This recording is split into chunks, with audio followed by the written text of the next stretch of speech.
right. Good evening, first and foremost. Where's Reverend Williams? Okay. We are going to open up with prayer for peace. Then we'll get ready. Let's get ready to rumble. Ho, ho. All right. On the serious tip, let Reverend Williams come up and say prayer first. Yes, that's how we doing it. Let us stand.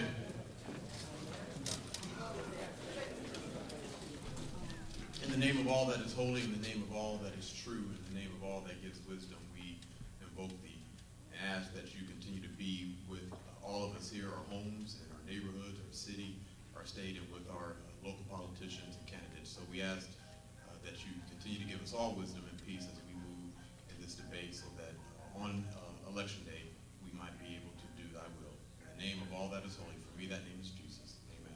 Amen. Thank you, Reverend Williams. Okay. Here at Martin Luther King, this debate is sponsored by the local NAACP. Mr. Shabazz is the president. But we have a format, and I want you to understand this. First of all, we want to thank each candidate for their participation. Excuse me. In an attempt to conduct a debate that provides non-confrontational flow of information. The key word there is non-confrontational. All candidates have been given the following debate format. All candidates have this format. We hope the answers this evening will provide the general public with the necessary information to make an informed decision at the ballot box. Purpose of these debates is not to fight, it's not to go at one another, but it's to inform the persons. Everybody's particular field, they've already made up their mind. So we want to inform those in the public that haven't made up their mind. We also ask for cooperation from you, the audience, in order to get the most of these 2 hours. This is going to be limited to 2 hours. We're not going to 10 o'clock like others have. So what I need to do, I need the council candidates, which are going to go first. I need them up here. Whoever gets up here first, table. You'll notice, candidates, you have a paper and pen. To follow the questions, you might want to write it down. In our third round, questions are going to be asked to individuals. You might want to write it down. The person who answers first, which we're going to start, since Mr. Legato's over here, we're going to start with him and go back. So then, on the next question, even though he has answered the last question, we're going to start with Mr. Weeks. Okay? Thinking on my feet whether we should go. Excuse me, that means Mr. Kason has to answer, then answer again. That's not fair.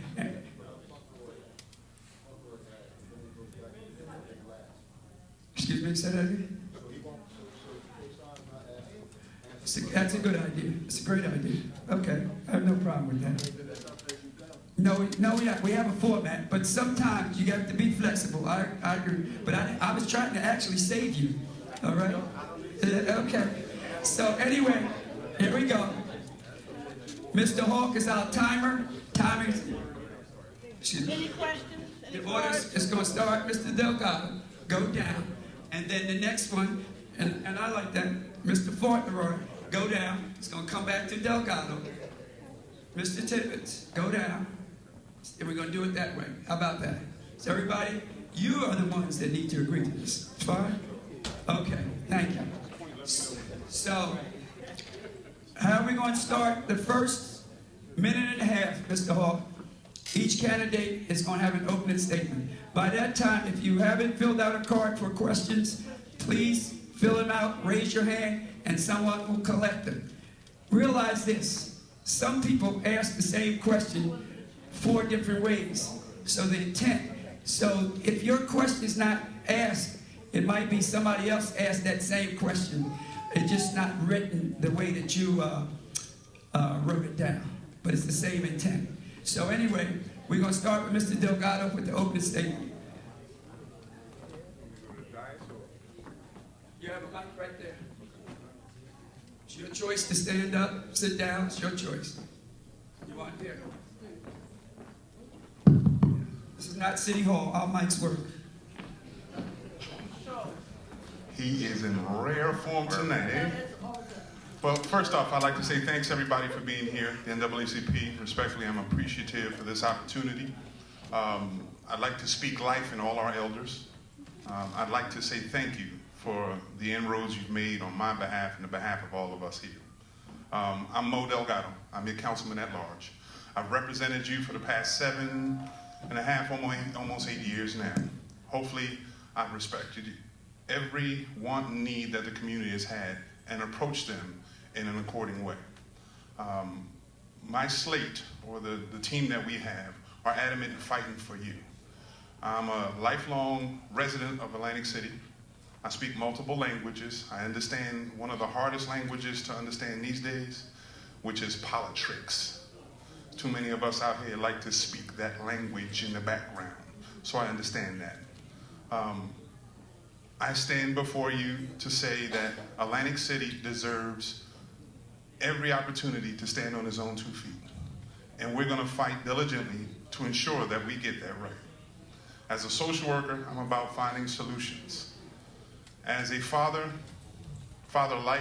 or elder-like, I'm feeling responsible and obligated to ensure that the Atlantic City that's in my hands now, it's better. So my child and your child and our grandchildren can have a better, more prosperous community. So I'm adamant in saying I will fight for everything that needs to be fought for. Thank you.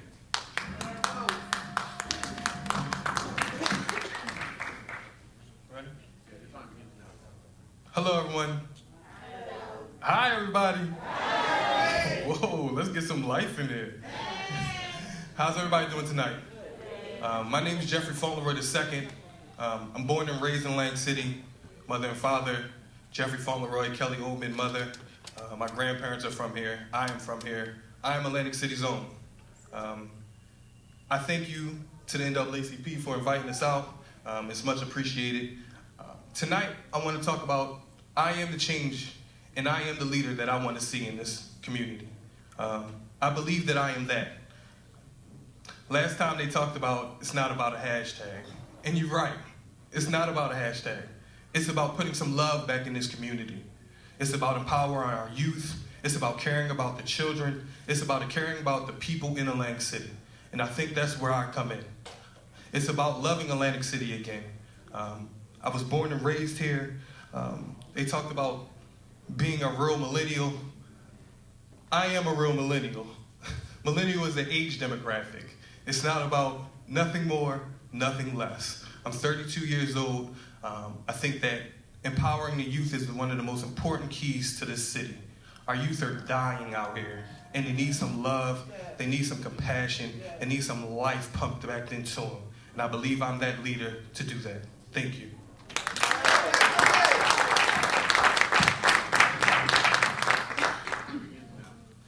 Good evening. Thank you for having me here tonight. My name is George Tibbet. I'm your councilman at large. I'm a lifelong resident of Atlantic City. I have 2 sons. My career, I've been a job creator for the last 27 years. I own my own business, and one of my proudest things has been as a business owner as taking care of Atlantic City people, reaching the goals with the CRDA and all the other government agencies of hiring Atlantic City people, especially minorities and female participations, where I hit that goal 16 years in a row. As far as the city goes, I was very instrumental, and one of my proudest things was fighting this 13% tax thing that the county wanted, where we saved $4 million a year. Under the pilot, you and I would have had to pay all of that $4 million, not the county. Sometimes people say I talk too much on the dais, but one thing I did was kept bringing that up week after week. And my fellow council members got behind me and also kept bringing up about that county tax where they're looking to get over on us. I'm against the sale of the water company. I believe the police need to be left alone, and we need another 50 police officers hired and put on the streets to protect our streets. If you look at Pacific and Atlantic Avenue right now, it's starting to spread to Atlantic. our store owners, people are afraid to go into a lot of those businesses because of the transients that are being sent here.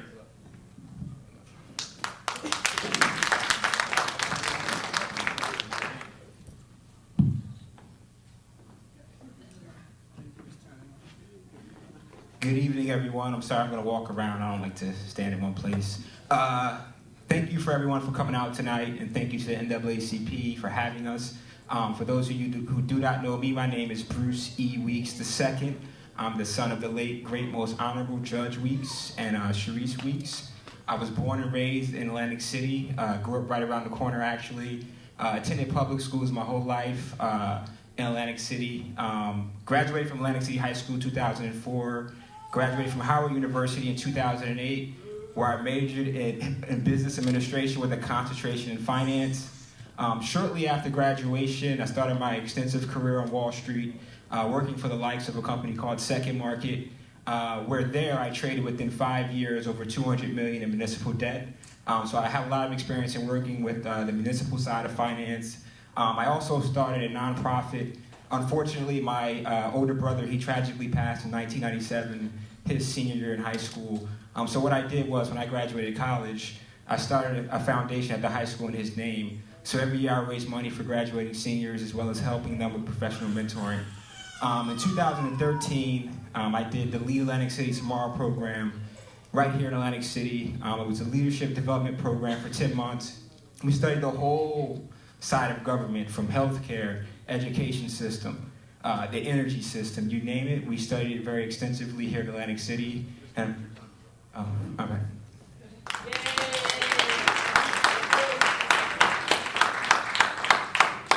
Good evening. Good evening. My name is Garnett Coach Lamont Fauntleroy, and I'm a lifelong resident here in Atlantic City. And some of the things that I've done in my experience and my platform is going to be the youth. I have over 30 years experience in working with our youth here in Atlantic City and across Atlantic County. I'm currently the director of the Atlantic County Youth Advocate Program that works with at-risk youth. I also coach for the Atlantic City Dolphins with Coach Mike Bailey. I've also ran our Little League program for 28 years, commissioned it for about 15 years. I'm really concerned about our youth because I think our current administration has failed our youth. We no longer have recreation. And what I'd like to do is get recreation back into Atlantic City with our youth, but not only that, extend the recreation into education programs along also. Things such as STEM, photograph, things like that. Programs that, like for instance, graphic arts, where our kids can design their own video games when we know that they love video games. I have far more than anybody sitting up at this table experience in working with our youth. And if you give me the opportunity and vote row E, E13, I guarantee you I can make a change here in this city. Thank you.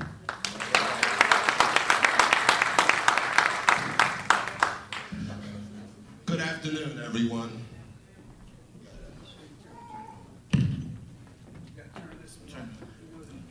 Do I get a reset? My name is Derek K. Kayson. I was born and raised in Atlantic City, educated in Atlantic City Public Schools. I'm a graduate of Stockton University with a degree in economics. I also, along with my running mate Bruce Weeks, attended the Lead Atlantic City Tomorrow program. And even though I may not be considered a hometown hero, in my life I have achieved a number of different awards. Some of them have been the I.S. Cole Community Service Award. Some of them have been the Dorothy Dorrington Educator of the Year Award from the Art Dorrington Ice Hockey Foundation. And in 2010, I was so blessed to receive the Community Service Award from the NAACP. Those things mean a lot to me because I wasn't running for public office. I was just in the community doing the best I could for the people of Atlantic City, for the children of Atlantic City. I've been a coach. I've coached the Atlantic City Dolphins. I coached at Atlantic City High School. I ran the local TV station. I'm an expert in technology and things like that. I've been chairman of the Tourism District Advisory Commission. All of the churches know me because I go to all of them and they see me all the time. I can't wait for the rest of this debate. God bless you. Thank you for your time.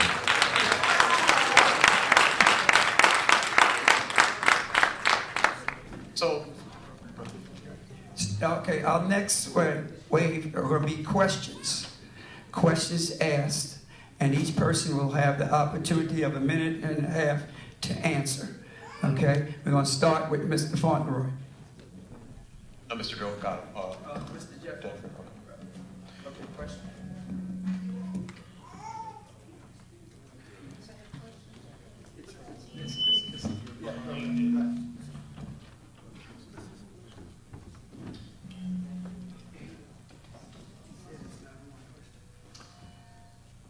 This is a question. It's really a two-part question. I'll give you the first part. The consensus among the electorate is that there is no longer a need for 3 at-large council seats. If the neighborhood and civic organization spearheaded an effort to reduce the number of seats from 9 to 7, will you support such a citizen initiative? I believe I would. And the reason being, everything needs to be reduced in Atlantic City right now. And everything is being reduced to Atlantic City. There are 9 wards. Reducing them to 7 actually increases what you can do in your city. You have first ward, you have the second ward, you have the third ward. A lot of those people are limited to their wards. So it is one Atlantic City, and it should be a one Atlantic City. So I think decreasing those to 7 wards and them being able to travel throughout those wards is appreciated. So you said you would support such a citizen initiative? Yes. Okay.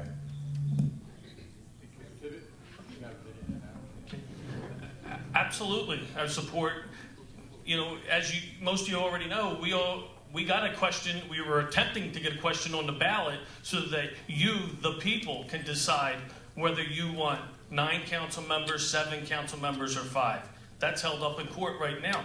As far as ward council members go, I'm a firm believer. I researched this in Detroit, and they have an all-at-large council because I firmly believe when you have ward people that are responsible for 6 to 8 blocks, as I would like to see every single council member, including myself, responsible to every single person in the city, so that every time you make a decision, every single person in the city is going to hold you accountable for that decision. So I absolutely, positively support that. And there is a possibility that a question will be on the ballot so that you, the people, can decide how many you want. Not us, not the Senate president or anybody else. You, the people, should have that choice on how many you feel you need. I just want to clarify something before I answer. There's only 6 wards in Atlantic City. The question was, would you decrease from 9 councilmen to 7, decreasing 3 at-large to 2 at-large. So there's wards 1 through 6, and there's 3 at-large councilmen. And at-large pretty much makes sure that there's 4 councilmen per ward and 6 wards. Having said that, I'm not really in support of it, and this is why. I'm in support maybe there's a pay cut for council, but I think that there are 3 really good candidates right here who will show you how good council at large can really be. One of the ideas that we have is, or one of the problems that we have is you guys don't really know or don't see your council at large. You don't feel a need for it. However, we have a model where we're going to partner with every neighborhood association to create our own board so that we're visible, we're in the community, and that we're pretty much a deputy mayor in Atlantic City on the legislative end. So again, there's only 6 wards in Atlantic City. I'm not really in support of decreasing that number of councilmen, maybe decreasing the pay. We can put that on the table, maybe in the ballot. But again, they're not 9 wards right now. There are 6. I'm in support for giving a new slate of councilmen at large a chance. Thank you.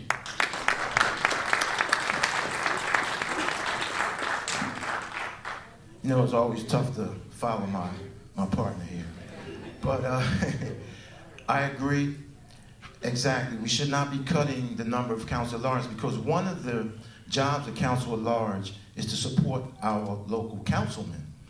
And I can tell you that from the past, from what I have not seen, is our councilman at large supporting our local ward councilmen. And I think this team here, our job is to do just that. You know, when we have certain issues that happen in the ward, I think all 3 council at large members should be there to support that council person. And I believe that if we could do that, it will unite our city a much better way than it is. Like Bruce said, we will be visible. You know, I've been visible in this city, and I've also received the NAACP Community Service Award and from the 101 Plus Women. So for me, even if I'm not elected, I'm still going to be visible in this community and supporting our entire city, especially our councilmen. Thank you. Derek Kason. Again, I think the question was erroneous because I believe the case that's in court right now is to eliminate 2 of the ward seats and not the 2 of the council at large seats. So I think that needs to be a correction to the question if I'm correct.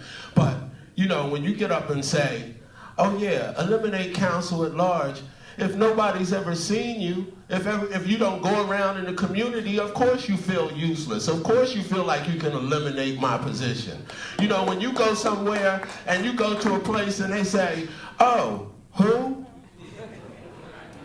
I've never heard of you. I've never seen you here before. Oh yeah, I've been there. Yeah, come on, give me a break." That's what our team is all about.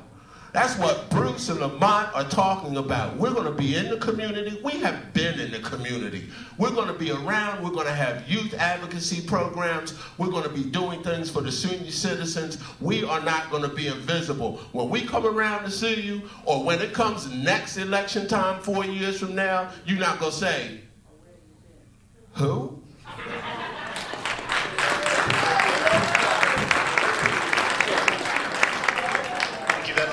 Thank you. Gatto, you have a minute.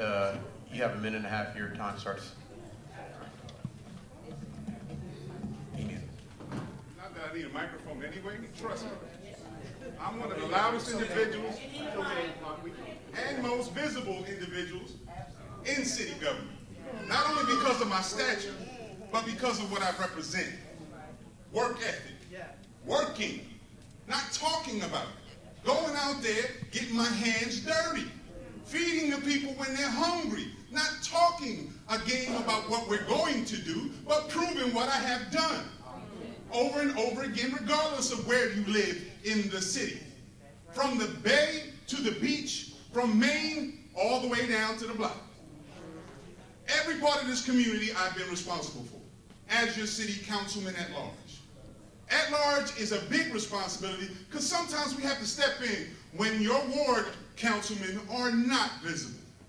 We ain't talking about just the civic association meet, because that's a pat in the back, cool and good to see you. But when the work needs to get done in the community, in those homes, who do they call?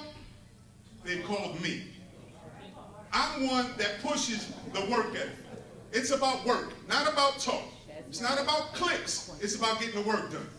I've always been one to tell you this. I don't belong in any part of grouping. I wasn't raised in a certain community to say that I went through the same things. I know what it is to struggle. I grew up with limited income, a single parent. I grew up with a lot of hardships that a lot of you have. Your time. I made my choices, and I'm still here.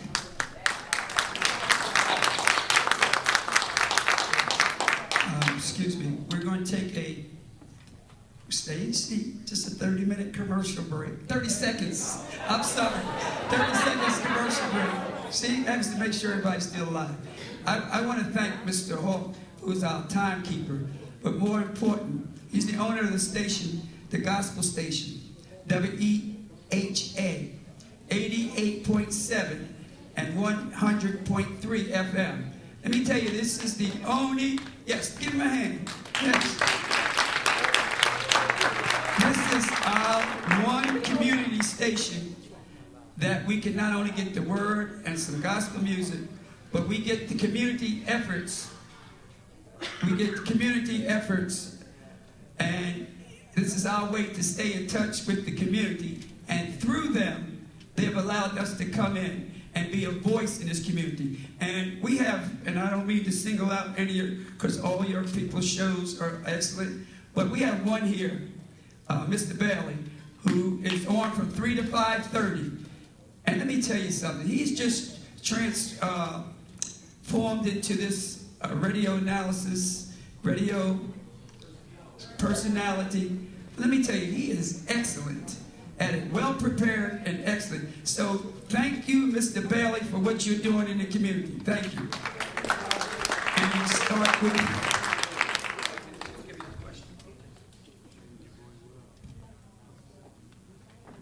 Still get 1.5 minutes to respond.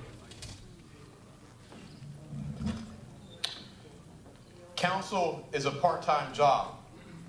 Besides the council meeting and assigned council committees, what other time and activities do you hope to be a part of? Mr. Tibbetts, your time will begin now, 1.5 minutes. Development. Hold on a second. start his time. Yes, now. Start his time now. Development. Can't tell you how many trips we spent, took up to North Jersey, looking at different projects up there, people that wanted to come to Atlantic City and do something on Bader Field. Went and checked them out. Going into Pennsylvania and looking at the domes of all the sports fields and investigating whether that would be a good thing. You know, council's not a part-time job. It's on the books as a part-time job, but you're 24/7, whether you're in the supermarket, out to dinner, wherever you're at, somebody always has a problem. And even if that problem's small, you know, it's the most important thing to that person. So your time, it's never a part-time job. And to all the council members, you know, they do put a lot of time in, and it's very unfair when you hear people say that council's a part-time job and people don't do their job, because you're working 24/7 if you're out on the streets of Atlantic City. Mr. Weeks, same question. Yeah, council is a part-time job. I also have a full-time job. I work at Atlantic Care in the business office, working in process improvement and technology. But I'm not going to see myself as Mr. Tibbetts says, a part-time councilman. I'm going to be really entrenched. I'm going to partner with the civic associations. I know certain people say that's not important, but I believe it is when you don't have a specific ward. You want to have designated point people that you go to understand the needs of that particular section of the city. I want to implement a lot more youth programs, especially surrounding STEM. I think that's a growing industry that we need to get our youth involved in. Also have a whole plan, a whole comprehensive small business development plan for the entire city, where we're going to partner with the Small Business Development Center at Stockton, and also partner with successful business owners in the city, and also with regional and local community development financial institutions to make sure that our businesses have the intellectual capital, have the actual capital, and have the support and resources needed to thrive. Because for far too long, we relied on casinos. I think we need to get back to the lifeblood of what made Atlantic City great, and that was small business. Because when small businesses are successful, they pay local taxes, not pilots, and it puts money right back into, it reinvests right back into the community in the form of taxes to pay for cops, to pay for firemen, and to pay for community activities. Coach Montgomery, 1.5 minutes. Well, again, I have a full-time job also. Again, I'm the director for the Atlantic County Youth Advocate Program, where, again, we serve at-risk youth across the entire county. But also part of my job as councilman at large, I'd really like to work close with our police department to sensitize some of the things that need for them to understand our neighborhoods. I really would like to work close with Chief White, get our police officers out of the cars, into the neighborhoods, so that they can rub elbows with the citizens and the kids in our communities. And also, I like to work with some of our existing grassroots youth programs. I think they need to be supported. I think we need to understand who they are, what they're doing, so that they can get a lot more support from our city government, which I see is clearly lacking at this point in time.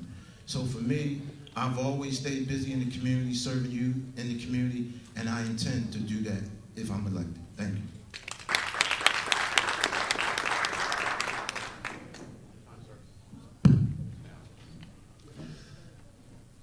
I am currently on the board of directors for Brights Villa Housing Complex. I'm also currently on the board of advisors for the Atlantic City Ballet. I am also currently a musician who plays at my church, St. James AME. I play regularly at Asbury United Methodist Church, where Reverend Williams is the pastor. I have my own band, the Quezon Express. I also play with a number of different jazz groups in the area, which is part of why we want to get entertainment back into the area. But there's a gentleman in front of us that's recording this. His name is John Hines, and he works with Triax 57. This will be on triax57.com. And I've been working with Mr. Hines, volunteering my time so that we can get events and programs and things back out there on the air so that you can be informed, so that you can see that thing. And I want to give props to John Hines because he's been covering a lot of stuff for free, and he is a business. So he needs to make some money, and I've been volunteering my time. But we want to get some youth involved. We want to get some internships involved, and we want to take back over the TV station, Channel 2, Channel 97, because it belongs to the city, not to the Board of Education. All right, we're going to take it back over. We're going to get some programming going. Is my time up? Your time is up. Okay, that's cool.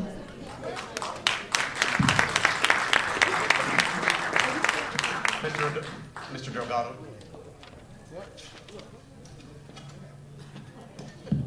Your time begins now. There was so much said, I'm sort of lost in the question. Can you hear that question one more time? Council is a part-time job besides the council meeting and assigned council committees. What other time and activities do you hope to be part of? Okay. It's classified as a part-time job, but anybody who's been in a position understands that we work overtime. It's a 24-hour process. We don't have the luxury to turn our backs and go home as some individuals have, or turn our backs and go into our homes and lock our doors and forget the world around us. Some of us who reside directly inside the community have to be accessible to the community at all times. So there is no such thing as a part-time job. Now, as far as committees, we're not going to talk about what we hope to. I've been part of many committees since I've been elected. I've been even more part of committees prior to me being elected. I've been part of a legacy of nonprofit organizations, from the Stanley Holmes Village Work Team, to Mia Force, to now working with some of the league organizations that we have, to now one of the aspiring stars in the exclusive drill team. Being an asset to the process, not having to worry about putting my name out there so I can get accolades. That's not what I'm there for. I'm not concerned about an award. I'm very grateful for people to succeed, and I applaud these gentlemen for being awarded. Your time is up.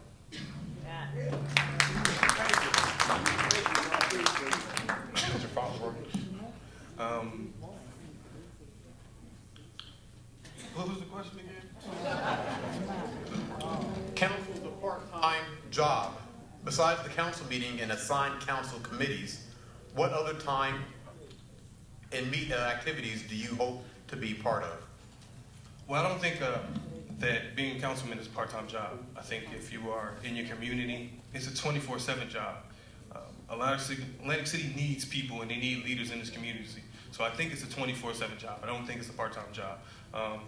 Some of the communities that I would actually like to be in is the police and community policing in Atlantic City. I think that they have gotten away from actually caring about this community and being involved with this community. They don't get out their cars, they don't actually talk to the kids, they don't actually speak with the residents. So I think that is imperative that there are some aspects of community policing, which I grew up with. My mother and father were both police officers, so I understand community policing to the fullest. Also, you know, with the beach entertainment, and I am a nightlife manager at Tropicana. After 10 o'clock, Atlantic City booms. There is an aspect of Atlantic City that is not broke. Atlantic City is well alive. So I think being a part of that entertainment and that entertainment aspect is a great thing for Atlantic City.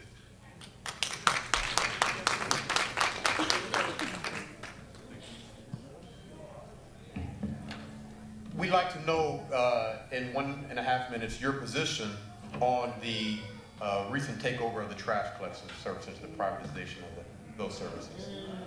We will begin with Mr. Weeks. It's a very good question. I am ideally not for privatization in municipalities. I believe that currently, I'm a numbers guy, so I'm a finance guy. I took a look at some of the figures that were presented from the city. I can't say that I 100% back those numbers and putting them against the cost savings when they went out for bid. I'm not for privatization of the water. I'm not for privatization of any entity within the city, even though it sounds like the state came in and swooped in and privatized our trash. I think we need to keep those jobs here, because what happens is once you privatize, you lose complete control of the future of those employees that were once on the municipality's books. So they may make promises and say we're going to keep them for 1 year, but who's to say that year 2 and 3 that they're going to keep those employees? And those are some of the hardest working employees that we have in the city who make the least amount of money. I was at the meeting last night and I heard a lot of the testimonies, and it really hit me hard because I really believe that we should have kept that entity here in the city. I think they do a great job. Again, I think the quality of gold medal, I'm not sure, and never really heard of them, but we don't know what we're getting in that. So again, I think we should have kept that particular unit in the city. I think it's time for us to put the people first at some point. We can figure out the budget in another area. There are people who make a lot more money than the people that work in sanitation. To my understanding, they're going to keep their jobs, but again, who's to say that some of them who get... Your time is up, Mr. Weeks. Okay, thank you.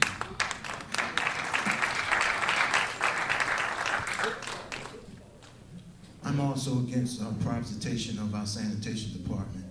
I have quite a few friends that I grew up, went to school with here in Atlantic City that has affected them. I heard the lady's testimony last night also at the council meeting when she was talking about making $12 an hour and talking to the state representative, not knowing, asking to trade positions with her. And I understand growing up with a single mom, understanding just like that young lady who testified yesterday, how difficult it could be, because now she's within the unknown. When you privatize, just like Mr. Weeks said, you don't know what's going to happen after year one, after year one, maybe year 2. You could absolutely end up losing your job. So I think that they should have really carefully looked at the numbers. I know it was supposed to be tabled for about 2 or 3 weeks so that everybody had a chance to crush the numbers. I know some of the numbers that I saw, clearly none of the sanitation workers are making $80,000 a year, which is plus against that budget. So again, I don't think privatization of our sanitation department was a good idea, but this is what happens when we let the state in and take over.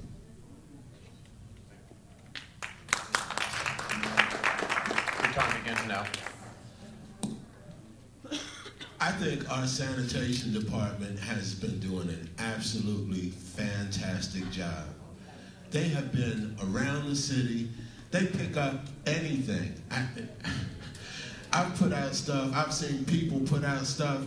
They have been doing such an incredibly good job. And, I lost my job working for the Board of Education. The problem is the state of New Jersey.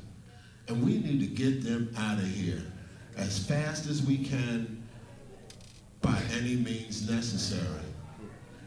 Tom Forkin talks a lot about filing a federal lawsuit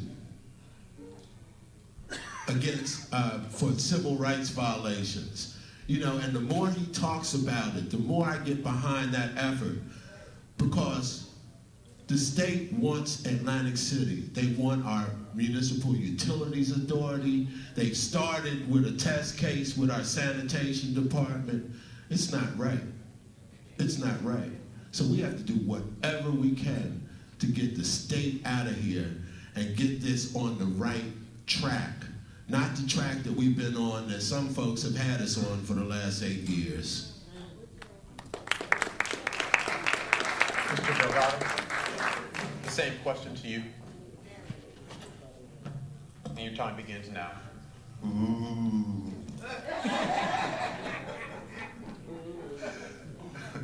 Let's be honest, y'all. The sanitation worker, the jobs themselves, the budget item, that was a target. They were aiming for our community. They've been aiming for quite a long time. To say you're coming to the fight now just means that you got some catching up to do. The reality is that these are hardworking people, men and women, not only picking up trash, because when Sandy came in, they're the ones valiantly in those trucks in this hard, dangerous atmosphere, trying to save lives, to ensure safety, clear paths. The same individuals that cleaned out the city and made it look almost pristine after the storm. These individuals deserve a lot more respect than they've gotten. So I'm not for privatization. If we're gonna privatize anything, let's privatize the state, because they can't manage their budget. They can't manage anything, let alone all the fields and streams that they've raped us throughout the years. So if we mechanize everything the way we need to, lean properly on the system where we need to, let's get our tax dollars back, let's get these folks back to working, let's get our workforce back and strong, because our community deserves that. These are the same taxpayers that own homes here. They don't go away, they come here. Thank you.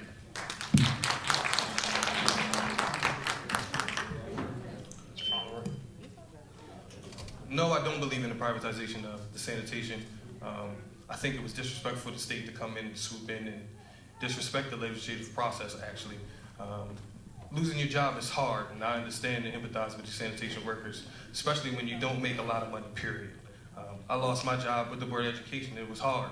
So I understand that, losing your job is very hard. So I don't believe in the privatization. You don't know actually what you're going to get when you privatize the sanitation.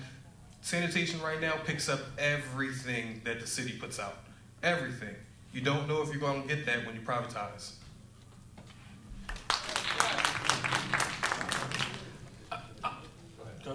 I'm totally against privatization. Everything in life, every opportunity that I have has come from the opportunity that unions has given me. The same opportunities that our sanitation workers were given. And to come into Atlantic City and to go after the lowest paid and the hardest working people in this city is a disgrace. People say about losing 29 people aren't losing their jobs or getting other jobs. No, it's about the future. It's about opportunities. We're losing 29 opportunities for kids that are still in high school now. Every person doesn't go to college. Every person can't afford college. Some people get in trouble and need a second chance in life. And those jobs were traditionally for people to have second chances. We lost 29 opportunities. Let's talk about the state. They just give $900,000 to a company in Egg Harbor Township to just relocate jobs in Atlantic City. They didn't build, they didn't bring a product, they didn't do anything, just to relocate. Wouldn't that money have been better spent to save those jobs and those opportunities for the people of Atlantic City, the hardest working people, the cold, the heat, the rain, the snow? I love you guys. Thank you for the hard work you've done, and the job you've done is second to none. I want to thank all the candidates for answering the questions. We have about 15 minutes in this portion of our debate, and so we want to give you an opportunity of 1 minute apiece to rebut anything, to correct any information that is out there. So you'll have 1 minute to do that, and then we'll have 2 minutes for a closing, for a final summary. So, Mr. Coach Lamont Fauntleroy, begin with you. 1 minute to correct any information in a rebuttal style. I don't believe that I need to correct anything, any of the questions or any way that anyone answered the questions. I think I'll just start with my closing statement. Once again, if I'm elected, I believe that we really need to take a hard look at our tax situation for our residents here in Atlantic City. I think we need to take a real hard look at our youth and the programming that's going on here in Atlantic City, the lack of the programming that's going in here in Atlantic City for our youth. I think we really need to take and work much closer with our police department, given some of the things that are taking place in Atlantic City, and not just the recent things that have been going on, because those things have been going on for some time. And we clearly know that community policing does work. And if we get our police officers out, oh, that was my closing. We'll give you 2 minutes to close this. Okay. Again, just let me just make sure I understand. Let all the candidates know we're just doing the rebuttal and correction of information right now. So you'll have 1 minute to do that, and once all the candidates have used their 1 minute, then we will start again, beginning with Mr. Cason with the final 2-minute summary. So, Mr. Cason, your 1 minute time of correcting information and rebutting anything begins now. I heard somebody say something about just coming to the fight. You know, just getting here, just getting to the fight. But see, I got a background in coaching. I got a background in football. I got a background in winning. And I tell you what, I'm gonna bring somebody to the fight after I've been getting my butt kicked for so long. After I've been getting my butt kicked for 8 years, after I've been getting my butt kicked by the state and coming down and taking everything from us, it's time for another team. It's time for somebody else to come in with some new ideas, with some new fight. Somebody that's not ready to lay down and lay over and roll over and take whatever they give them.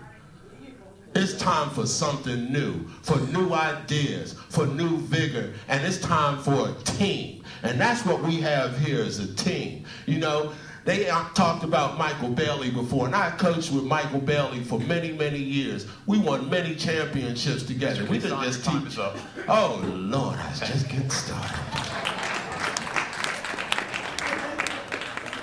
Mr. Delgado, 1 minute to rebut and to correct any information. We'll wait till your time begins now. Rebutting. I think sometimes it's kind of redundant going back and forth. Some folks want to see that debate, that nonsense. In all truth be told, nothing really transpires, nothing gets better. And we apologize on my behalf if this has taken part in the past. We understand that the work ahead of us is extremely important. We have so much work still to do. We have a lot more work, not only in city government, but we got work in our communities. We got work in our own households. We got work to do. And it's gonna take everybody's hands in it. Too often we spend our time pointing fingers, not recognizing that other fingers are pointing back at us. We have to be accountable for this community. We have to be accountable for one another. And in the position I have, I'm holding my position extremely dear to my heart because I'm trying to be as accountable as I possibly can. Mr. Delgado, thank you for your 1 minute rebuttal. Your time is ended. Mr. Fauntleroy, your 1 minute rebuttal. 1 minute rebuttal begins now. Be honest, I'm not gonna go back and forth. I want to thank Bruce Weeks for letting me know that there's 6 awards and not 9. I like this process because you get to hone in on your skills of speaking. This is not easy. So being a leader and honing in on your skills, I appreciate that process. So thank you for the NAACP for inviting us out tonight. And June 6th, make the right decision.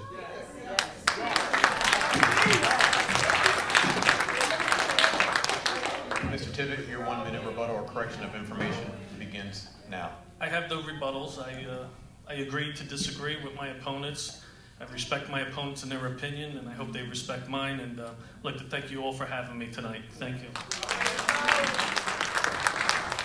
Mr. Weeks, your 1 minute rebuttal or correction of information begins now. Thank you very much, sir. I don't really have much rebuttals. There was some misinformation that I did clarify, had to clarify for the public, just in case you looked around and thought maybe we rezoned or something like that. There's still 6 wards.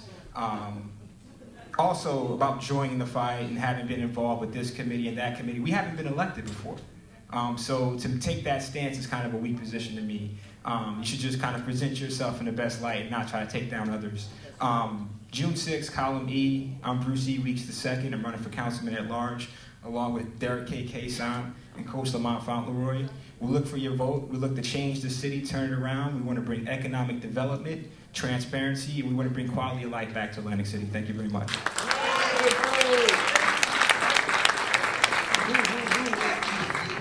We heard a lot of closing statements, but this is now the, because no one wanted to rebut or correct information, so amen, that's okay.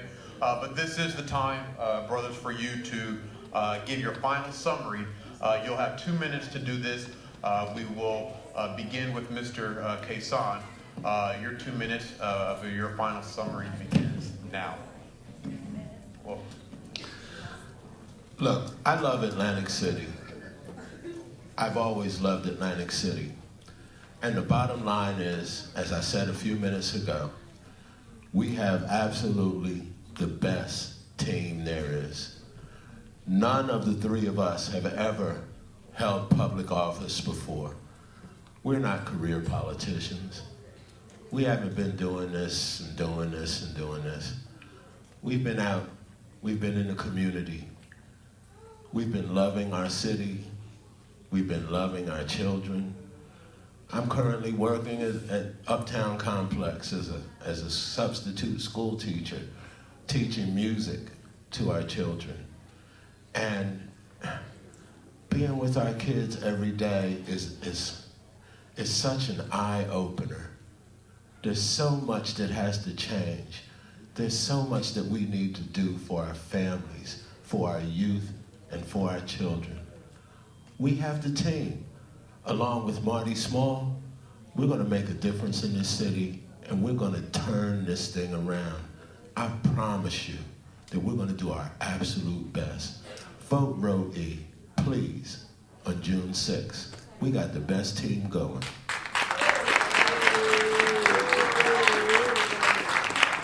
Mr. Kaysan, thank you for your time today. Mr. Delgado, we're going to, your 2 minutes, the final summary, will begin now. I love this setup. Now. Okay. In closing, this is your opportunity to discern what you think is true, to discern what you think is wobbled up in reality. We presented the best of ourselves, or at least have tried to, because some of us, like myself, have a little bit more experience in speaking in the public, and that's just by experience. And I don't fault anyone else who doesn't have that type of experience. Your actions speak for you. I salute Derek Kaysan for all he's done for the city.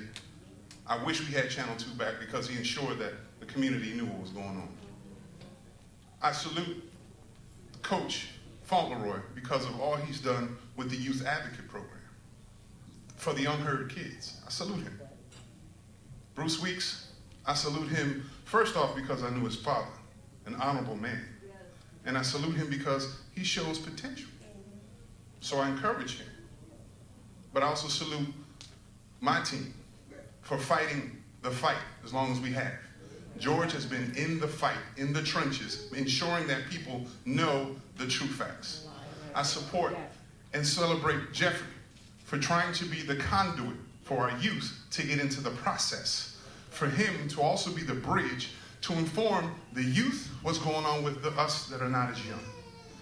And I salute you, because it's you who make the choice ultimately as a community. Regardless of who we stand out and how polished we can be and the back shots and coming at each other in this way, ultimately, you make the choice. June 6th, make sure that choice is a proper one. Because ultimately, you're gonna get what you vote for. Or you're gonna get what you didn't vote for and support. So think wisely, because the fight still continues. Thank you. Thank you. Mr. Delgado, thank you for being here. Thank you for Mr. Fauntleroy, your 2 minutes begins now.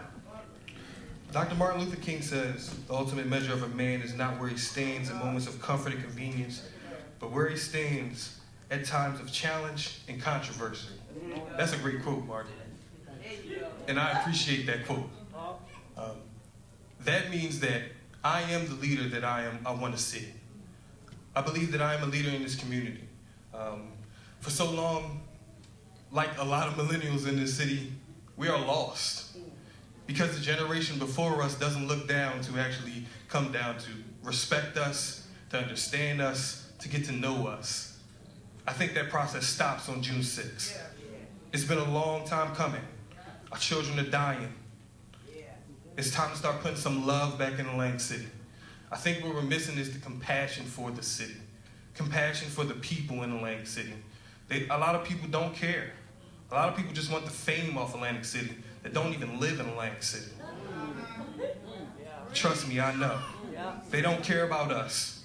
Because at the end of the day, once they get you all riled up, they go back to their comfy homes in Mays Landing. And they sleep very well. So they don't hear the gunshots at night. They don't hear the mothers crying. They don't care about Atlantic City. I do. June 6th, make the right decision. Column B all the way. Mr. Conway, thank you for your time and thank you for being here. Mr. Tibbet, your time begins now. Okay, summary. I'm against the sale of the water company. I was very clear that I was against the pilot that hurts all of us, that gives the casinos a tax break and puts it on the backs of Atlantic City. I was against the $74 million loan. I fought hard and was very successful in getting the $4 million extra that the county was going to get from the city of Atlantic City. You know, I'm for Bader Field to be used as a temporary use until the city comes out of the little bit of funk that we're in right now. I don't believe in leasing it. And by the way, there's a company right now trying to grab Bader Field for 80 years at some cheap number. We don't need that because we're coming out of this.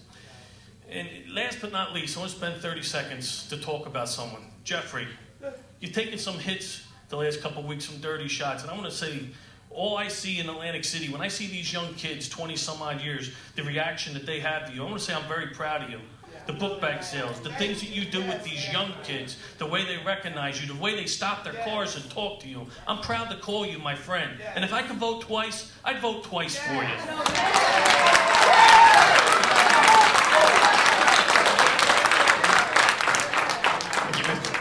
Thank you, Mr. Tibbet, for your time. Mr. Weeks, your 2-minute final summary begins. Excuse me, everybody. Excuse me. We are on time, and we're going to continue to remain on time. And we thank you for being here. So let us hear Mr. Weeks' 2-minute summary. Your time begins now. Thank you, sir.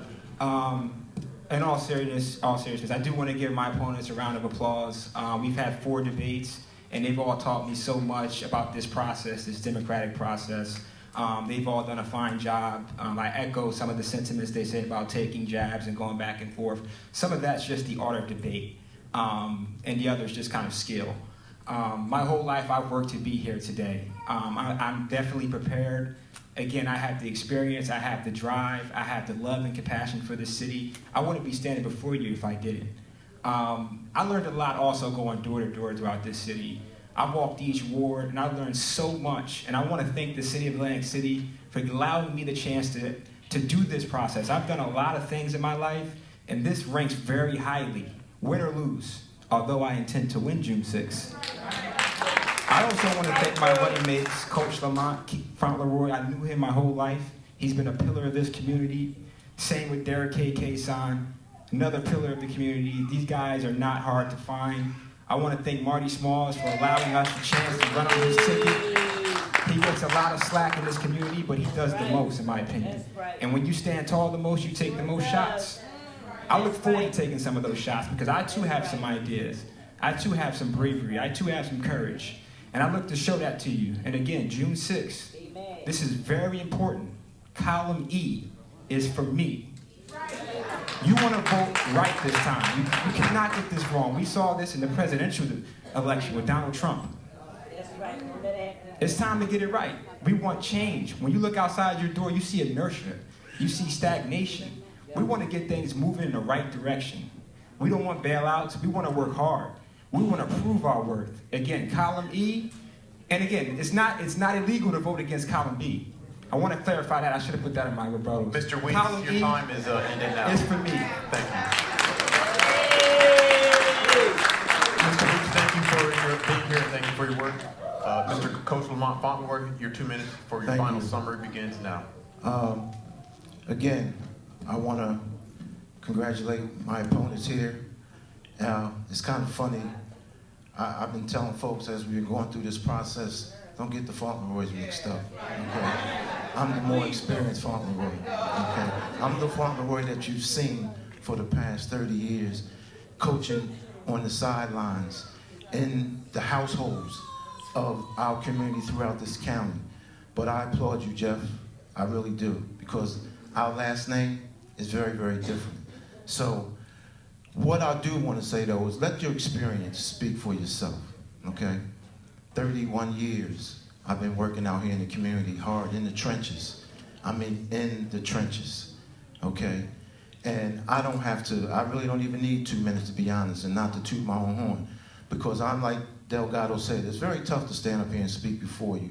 And I've been doing a lot of work in this community for a lot of years, and I don't stand up and speak. I just let my work speak for itself, okay? And so for me, vote column E, E13, all the way down, 12, 13, 14, and 15. This is the best team, trust me, because this city does need change.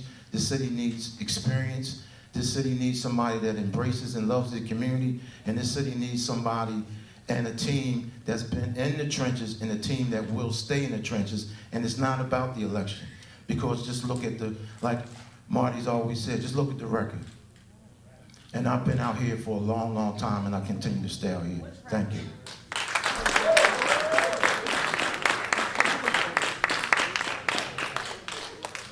We have come to the end of our city council portion of the debate.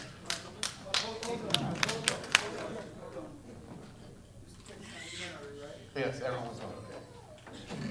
Excuse me. I just wanted to thank all of you guys for well done. I've been to several debates throughout the city, and I'm not tooting NAACP's horn, but I guess I am. But this is one of the best ones I've seen, and they need to be applauded for how they acted. Yeah. And one more quick, you know, Russ, Mr. Conroy? Okay. Excuse me. I want to have one more 30-second commercial. Outside, you saw the tables and the young ladies. This is very important. There's petitions against the takeover of Atlantic City's water. And I've been informed today that we're on target for our numbers. So we're not going to be caught out there like the sanitation department. There's also voter registration cards if you aren't registered to vote. I suspect everyone is in here is. That's why you came out. And there's also NAACP applications. Now, we're going to step over to the mayor. So I need all the mayor candidates up here. And for the mayor candidates, we're going to have, as the facilitator and moderator, Reverend Willie Francois from Mount Zion Baptist Church. Thank you. And thank Reverend Williams for a great job he's done.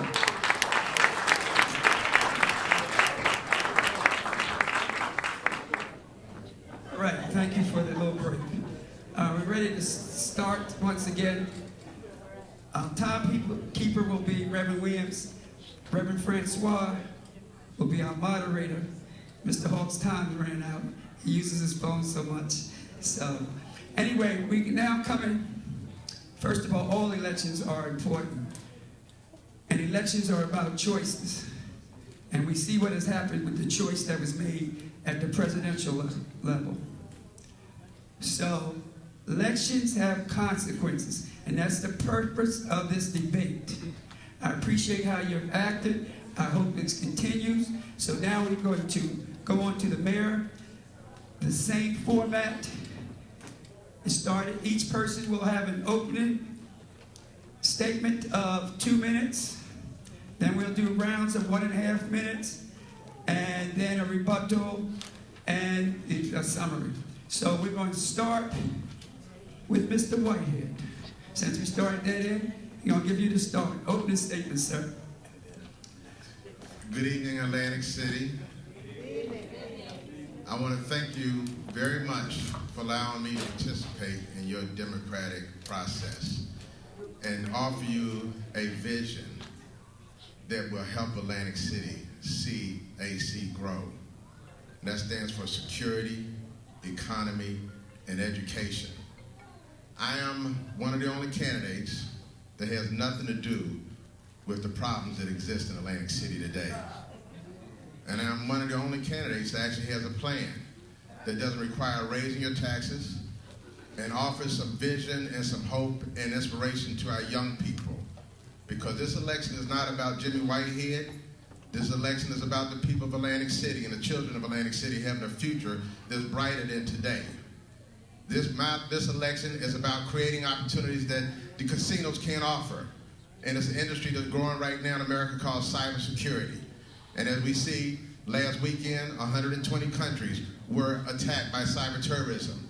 And Atlantic City has a unique opportunity to create 5,000 jobs and help America fight cyber terrorism. It's good paying jobs with a high school degree. You can make $50,000 to $70,000 a year, and we can bring the private investment up here to invest about $10 billion over the next 10 years in construction and cybersecurity jobs. Because everybody can't be a cybersecurity employee, but everybody can work if they want to. We need to make sure that we're inclusive of reentry citizens to have an opportunity to work. But most importantly, we need to also work with the mothers of Atlantic City to create peace in our city. Because when you have a problem in our community, you don't need to bring the police to create peace. Let's get our mothers together, and with the mothers and the children, let's create peace. After working in the White House, after serving in the Navy, after running programs that are billion-dollar programs for the government and the federal level, I can bring resources to Atlantic City that the other candidates can't bring. And at the end of the day, when you go and vote on June 6th, you have to really think about your vote. Do you want to vote for somebody because they're your friend, or do you want to vote for somebody because they can help change the future for your children? God bless you. Mr. Small. Good evening, everyone. Thank you for having me tonight. I just want to start the debate like I started every one of them. Atlantic City residents, how many of you were against the state takeover? Show of hands. Thank you. How many of you are against the privatization of the MUA? Show of hands. Thank you. How many of you are for police and fire? Raise your hand. How many of you like lower taxes? Raise your hand. Well, Marty Small's your guy. In addition to being the only candidate in the race as a member and a card-carrying member of the NAACP, I've stood on the front line with various NAACP subcommittees throughout the years, such as the Committee for Fiscal Responsibility, such as the Committee for Good Government in the City of Atlantic City. Now a little bit about myself. I like to say I'm Atlantic City born, Atlantic City bred, and when I die, I'm gonna be Atlantic City dead because I truly love Atlantic City, and I'm not just saying it because it's election time. My background, I'm a proud product of the public school system. Educationally, I have a bachelor's degree in communication and a master's degree in educational leadership. A little bit about my platform because I truly have a plan, and I like to honor one of the ladies who taught me how to implement youth programs when I graduated from college, Miss Shemaine Gunter Garrett. I will lower your taxes during my first 4 years in office. I have a solid, concrete plan, and my plan is to bring people back here because we have to develop and grow our way out of it. People need to live in Atlantic City. If it's good enough to make money, it's good enough to come here and play, you need to live here. And that's how we're going to change the ratio of 30% homeowners versus 70% renters by bringing people back here and offering them incentives to live here. In addition to ex-offenders programs and bringing our fathers along and getting the family back together. Everybody in Atlantic City deserves things that will make Atlantic City work for everyone. In addition to comprehensive youth and senior programs for adults, children, and senior citizens, that's what I'm gonna bring to the table. We're gonna partner with Stockton, my alma mater, the Small Business Development Community Center, to get business and entrepreneurial opportunities for the residents of Atlantic City. Atlantic City's problems are big. Thank you, Mr. Small.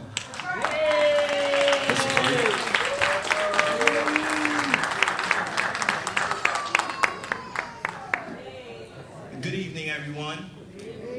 My name is Fareed Abdullah. I am a lifelong resident of Atlantic City. My family, born and raised here in Atlantic City.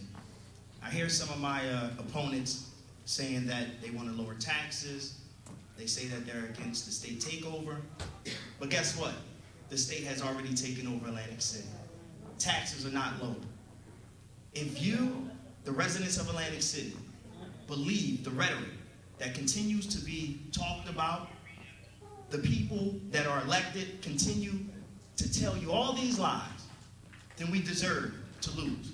It is time for Atlantic City to be put on the map, not by industries, not by those with special interests that do not care about Atlantic City. It is about the residents, the people that really care about this community. When I look at everyone in here, I see people that desire for greatness. If you did not, you would not be here. But now, this is our last chance. What is Fareed Abdullah going to do when he becomes the mayor? He will make sure that the residents' voices are heard each and every day. There will be no decisions being made without you, the residents, being at the table. For too long, you've been left out. Look at your city. Look at the crime. Look at the lack of jobs. Look at the educational system. Look at the lack of adequate living. You are being lied to, and it is time for us to stop allowing these politicians to get up here and tell you all kinds of lies and playing with your emotions just for a vote. We are so divided right now that we don't even see it. The state, they're controlling everything. That's why they took away civil service. That's why they have no respect for this administration and these council members. And this is the problem. But when we unify as a body with Fareed Abdullah at the forefront, but you will be the mayor also, because we will serve together Fareed Abdullah, the next mayor of Atlantic City.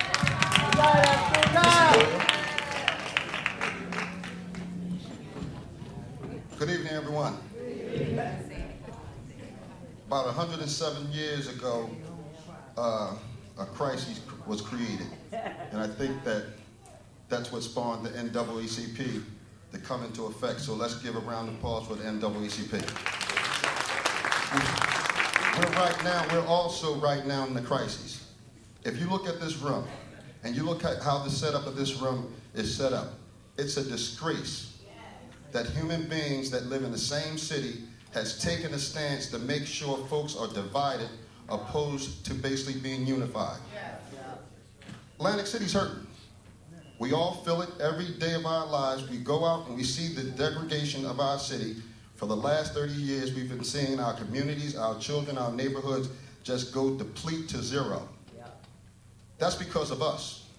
That's because there's a lack of love and consideration and a lack of community in a town that once flourished in community.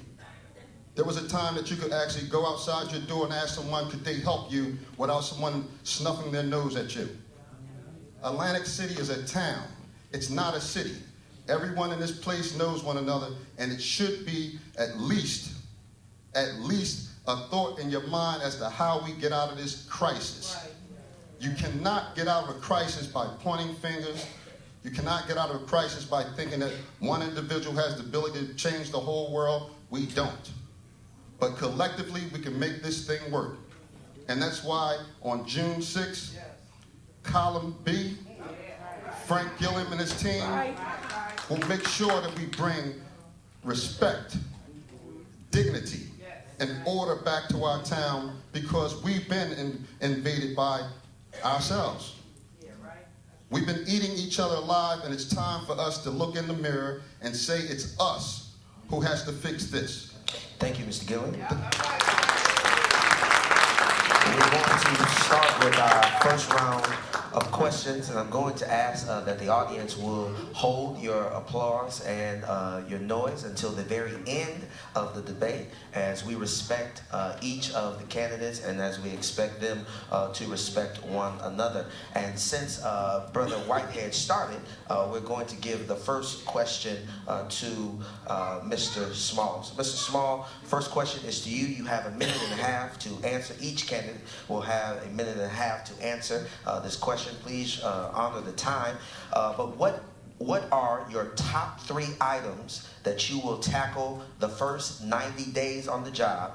And then of those 3, what is the most important and how will you achieve it?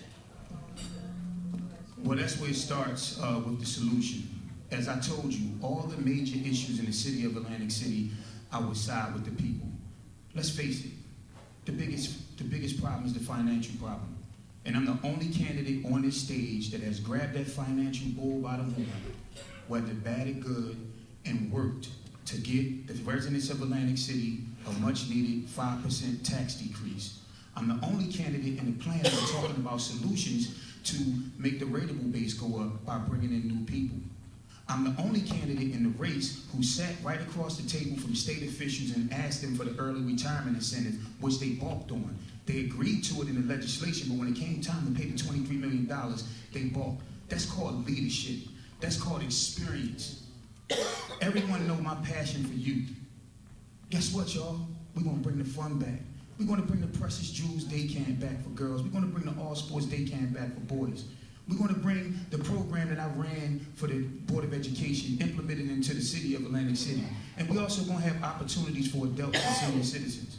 In addition to provide much needed second chance opportunities, and sometimes our people need a third and fourth chance. But just take a look at everybody. I have the experience. I've done these things. I'm not just saying anything to get your vote. One thing's for sure, two things for certain. When you say my name, you don't have to say who. You know what I've done. I've put it on the line for this city. No one, as my running mate said, people can say they on a fight and they take calls. No one in the city of Atlantic City gets the workload that I get. Thank you, Mr. Small, for your answer. Thanks very much. Mr.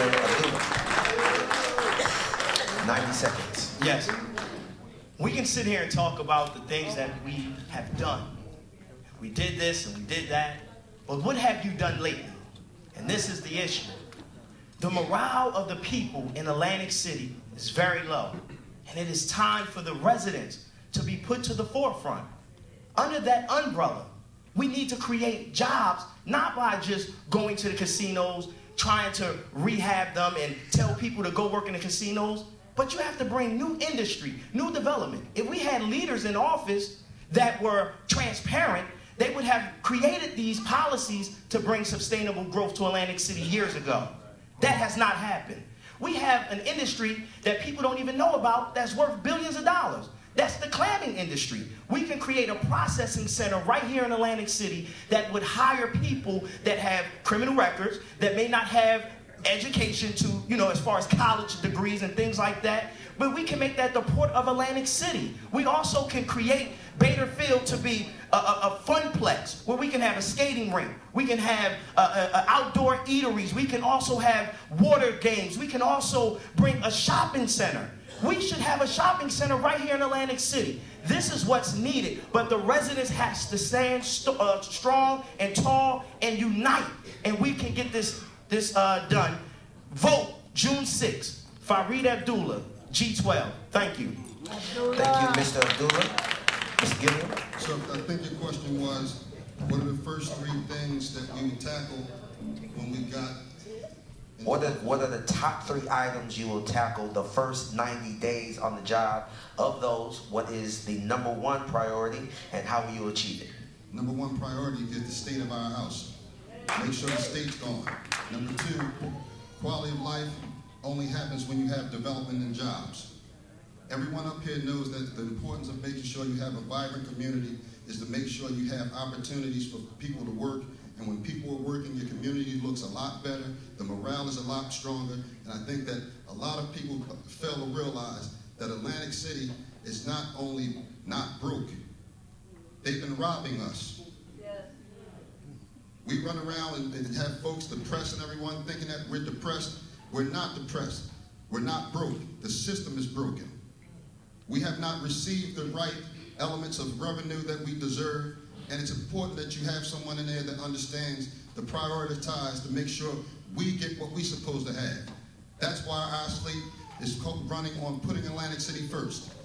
We've been placed last in every category as a community. We need someone to get in there to make sure that folks are fighting for every inch of our understanding and existence. So when people get up and talk about, yeah, we're going to do this, we're going to do that, everyone can talk about what they're going to do. Even this school right now, someone said, how do we help the youth? We went out and got $20,000 for STEM for this school. No one knows that because Frank Gilliam don't go around blasting about what he does because he's doing it right. So it's important to have someone represent you and how we're going to take care of Atlantic City. You make sure you make development, Thank business, you, Mr. Gilliam, and jobs. for your answer. Thank you. Mr. Whitehead, 90 seconds. 90 seconds. Okay. Over at the aquarium, I just left a wonderful event I did with 70 senior citizens from the Inlet Towers, the Baltic Plaza, etc. We had a Mother's Month event over there for 70 fabulous senior citizens who are on my team now, right? Because we started America's first senior cyber council with these senior citizens. The first thing I'm gonna do is no more tax increases for the next 4 years. The next thing I'm gonna do is no more senior citizen tax increases for the next 4 years. The third thing I'm gonna do is no more small business tax increases for the next 4 years. I'm in column H, which is the happy column. And let me tell you the good thing about when I'm mayor, Marty Small will still be the president of the city council, and Marty and I can work together to bring billions of dollars into Atlantic City, create new jobs, and we're gonna know this is serious. This is very serious. Marty Small, when I got called by Pastor Norwood back to Maryland the other day when that young man was killed, Marty Small has been out there in these communities trying to prevent these babies from being killed, okay? I know this about him. And I don't have a problem working with Marty as the president of city council. Happy is the H column. Happy for Jimmy Whitehead. Now what we're gonna do, we're gonna take these babies and cut these taxes out and create some new millionaires. The white millionaires and black millionaires, Asian millionaires and Pakistani millionaires. But before you can create jobs, thank you, Mr. Whitehead. You gotta vote for the happy column. Our second round of questioning, the first question, the first response opportunity will go to Mr. Abdullah. I want to remind the audience that we should keep our volume to silent, and I'm going to ask that the candidates would honor the time as they have done, and to honor the questions that have come from the voters and answer the question that the voters have asked. The second round of questions. What grade would you give the current mayor? If it is a failing grade, explain why. If it is not a failing grade, then why are you running? Yes. I give this mayor an F. Since the mayor has been elected into office, all he has done was take photos, been on the boardwalk, skateboarding, not keeping his word on what he was elected for, to be a mayor of the people. The reason that the mayor continues to deprive Atlantic City residents is simply because he does not know how to lead. And that is the problem.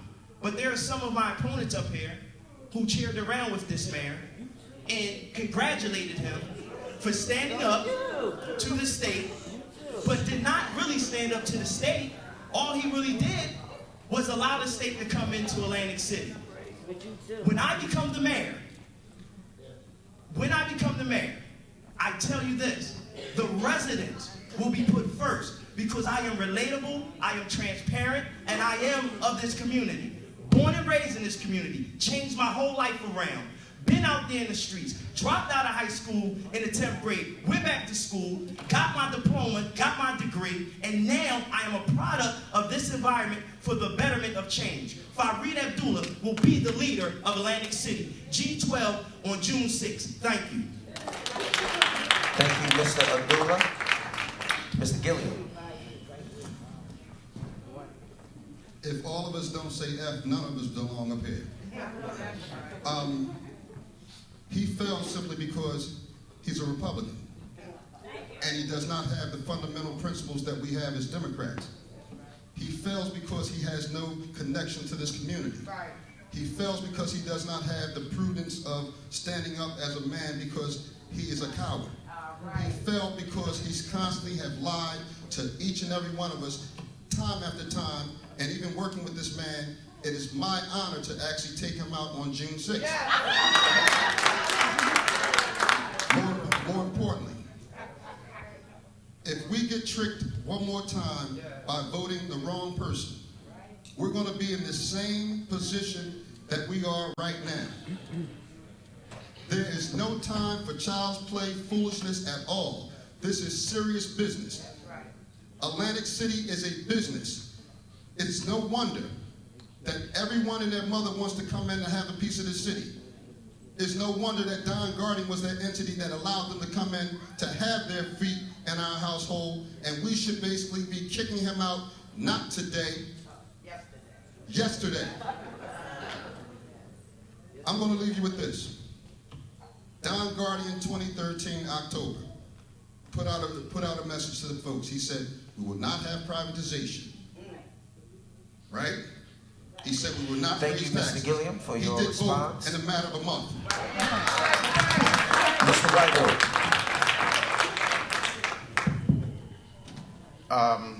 He gets an F minus because he started out his administration lying. I remember when he won the primary, he asked if I would meet with him back in Back Bay. And I said, yeah, I'll meet with you. I said, what you going to do? I said, what do you want to meet about? He said, I want your support. I said, well, I can't support you. He said, but I believe in black capitalism and I believe in more minority business enterprise. I said, oh, really? I said, well, if you believe in that, show me, but I'm still not going to support you. I won't work against you. So I went to 10 of his meetings. At none of his meetings did he ever mention black capitalism. He never mentioned minority business enterprise. He's got to go because he don't love you. He's got to go because he don't care about you. If he had his wishes tomorrow, all of us would disappear, and this would turn to another place that you wouldn't recognize. Column H is here to help you grow a seed. Column H is here to help create jobs for our children in the future. Column H is here because during Ramadan this year, there's going to be a change, and God is going to bless us during this holy month with freedom from this economic bondage. You got this ex-drill team over there. Why are they paying so much money per month to rent space to help our children grow? They shouldn't have to pay nothing. So Don Guardian, he got to go. I got to become the mayor, and I'm going to work with the president of the city council to make sure we create new jobs, no more taxes, and we take care of our senior citizens better because they deserve better than paying for their homes and going to foreclosure because of taxes. Thank you, Mr. Amen. For your response. Mr. Small. Well, it's good that Mr. Whitehead lightened the atmosphere in this room. The first thing I'm going to do as mayor is hire him for the youth as a stand-up comedian because he's funny. Secondly, listen, any leadership, when it happens under your watch, you get a failing grade. So therefore, Mayor Guardian gets an F. All of the economic engine and everything, the casinos closing and the high taxes happened under his watch. And as they said, elections have consequences. However, I'm not going to let my opponents misstate the facts. Yes, I did stand with Don Guardian. You know why? Because we were fighting for Atlantic City. And I did the correct thing, not the politically correct thing. I stood by him because as an athlete, and a pretty good one, it said Atlantic City on the chest and the last names on the back.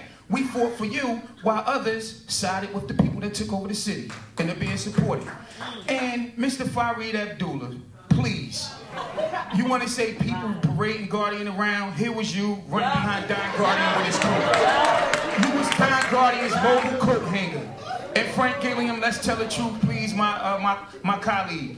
You pushed Don Guardian's agenda the entire 2015, ask my council colleagues. And it wasn't until Don Guardian couldn't deliver you the magical 5th vote to be the council president, that's when you started criticizing Guardian and voting no and offering no solutions on everything. So I'm always tell the truth. You can boo all you want. Check the record.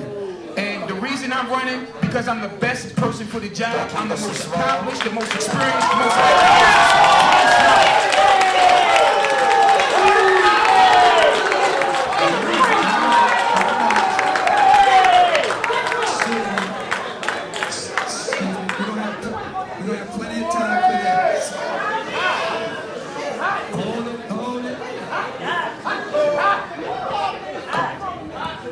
Our next round of questions, this first question will go to Mr. Gilliam. I'm going to ask that the audience will remain silent until the end of the debate, as then we can celebrate all 4 of these candidates for their job tonight. Mr. Gilliam, what cities do you see as great examples to model Atlantic City after and make it better? And what relationships do you have with other mayors to help your efforts? Because networking is very important. Great question. Miami, Florida. Miami was once a degraded town like Atlantic City was, and it's also a shore town. They've made their way back because they invited EB5, which is foreign investment, to come in to help redevelop Miami and to make it one of the best resorts in the country. Do I have a relationship with him? Yes, I do. I went out to meet with Mayor Regalado maybe a year and a half ago. The first thing he said, Frank, was for us to stand up to the state, don't bow down, and make sure that you basically put the people first, and you'll find that your city will be turned around in no time. I'm one person that believes that relationships are the key to our success. Atlantic City can no longer make it as a silo. We have basically failed ourselves in so many ways it's not even funny. At one point in time, we had enough money to take care of ourselves. Now we're broke. Now we're trying to actually sell off things and privatize things to make sure we rob Peter to pay Paul when we're not really looking at the issue at hand. We're $500 million in debt.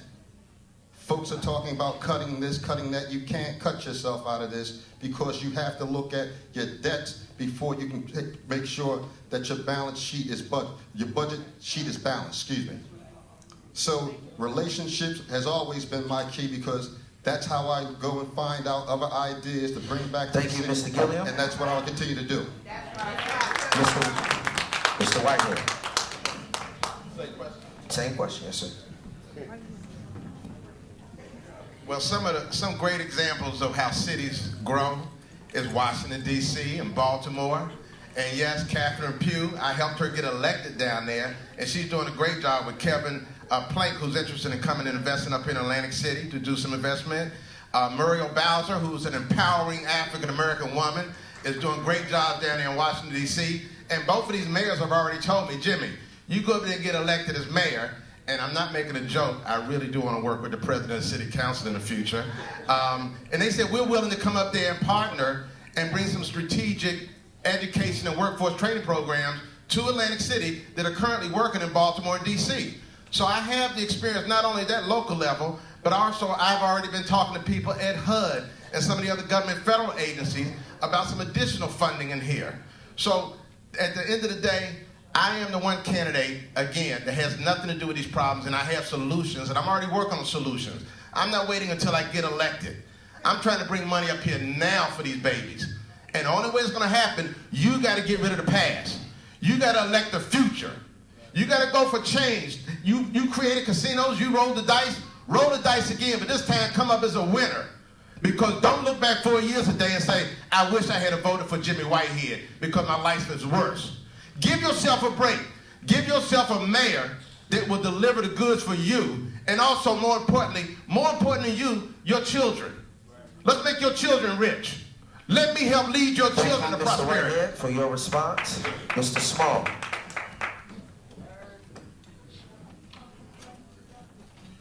Ladies and gentlemen, I don't mean to sound cliches, but there's no place like home.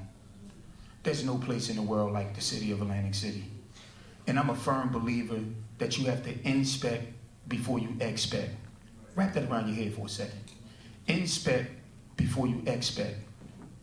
How are you going to go to other cities when we have to start at home? The financial numbers, and he can laugh because he don't know the financial numbers, but it's plain and clear. $20.5 billion in 2010. Your rateable base. Now 6.5 and declining.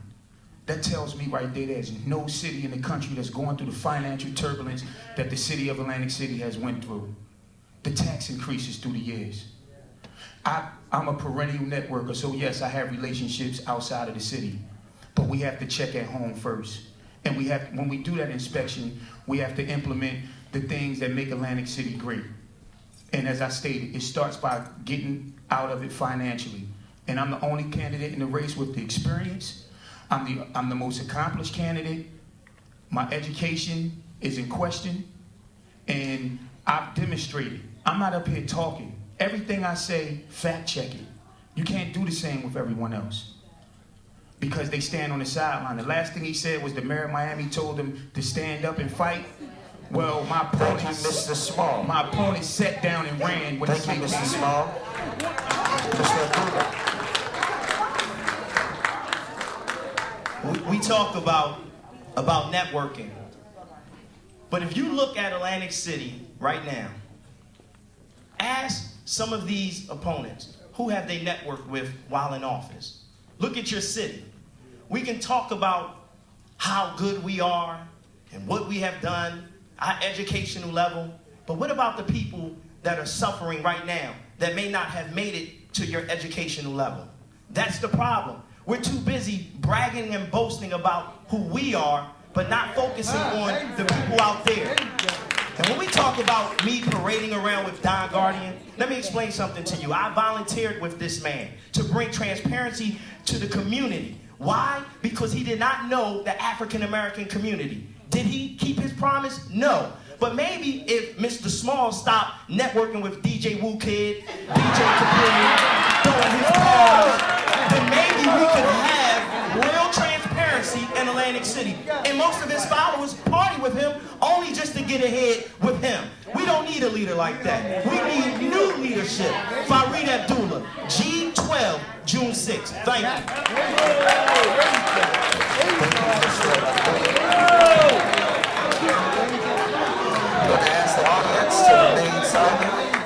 I'm going to remind the audience, let's remain silent as we respect each candidate. This question goes to Mr. Whitehead.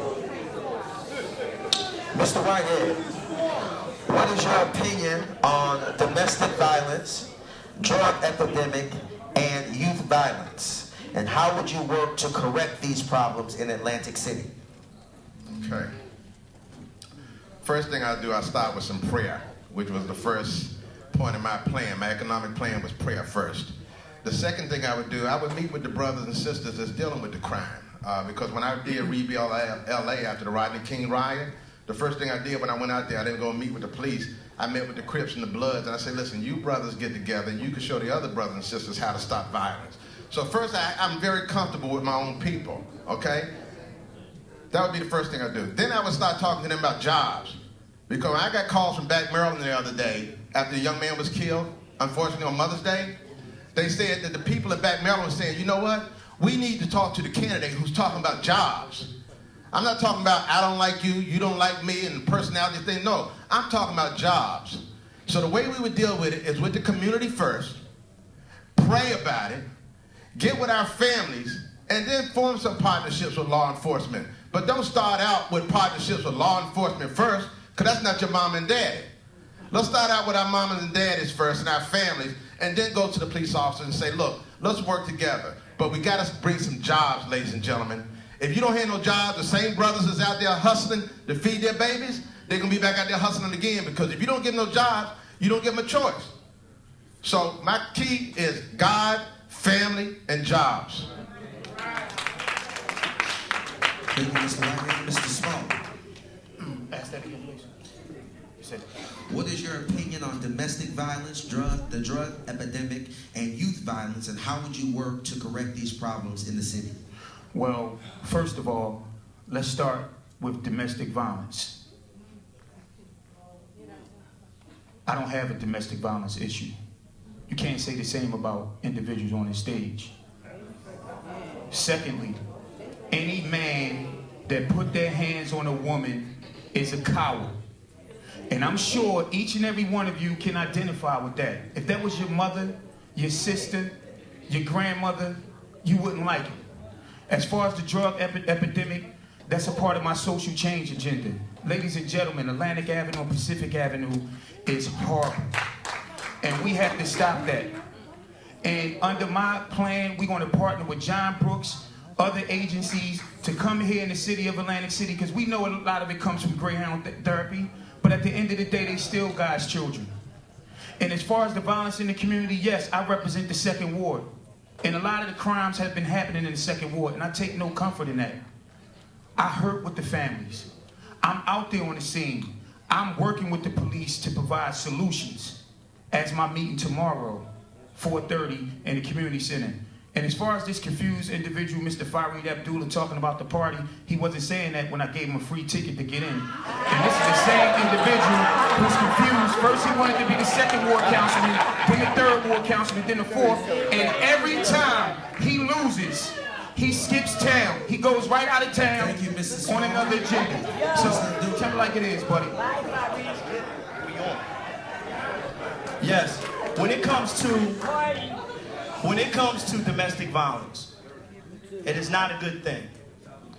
I myself am here to admit to everyone that I've been involved in that. In 2009, I was involved in a relationship, and yes, I made a mistake. I'm not proud of that, but I'm human. I'm not that person. Things happen. Unlike some of these opponents who know that they have done those things, they'll get up here and hesitate for a moment, pause to think about their answer, knowing that they probably done it themselves. And that's the problem. When it comes to the violence in Atlantic City, this councilman's ward is the worst ward in Atlantic City. We've had 3 murders in a week and a half. And all he can do is say that I'm comforting the parents and sitting with the residents. That's a lie, because I was out there when he showed up and they told him, why are you over here? And he felt the energy and skipped away and didn't say anything. So when it talks about that, why didn't you create any sustainable growth for your ward? Why is it every time that you come around your ward, they don't want you there? That's the problem. When it comes to the drug epidemic, let me tell you something. That is a problem in Atlantic City. So many young people, so many middle-aged people are suffering with that. But we have leaders right here that's only here for the title. They do nothing to change the circumstances of Atlantic City. Fareed Abdullah, G12, June 6th. Thank you. Mr. Gilliam, your question.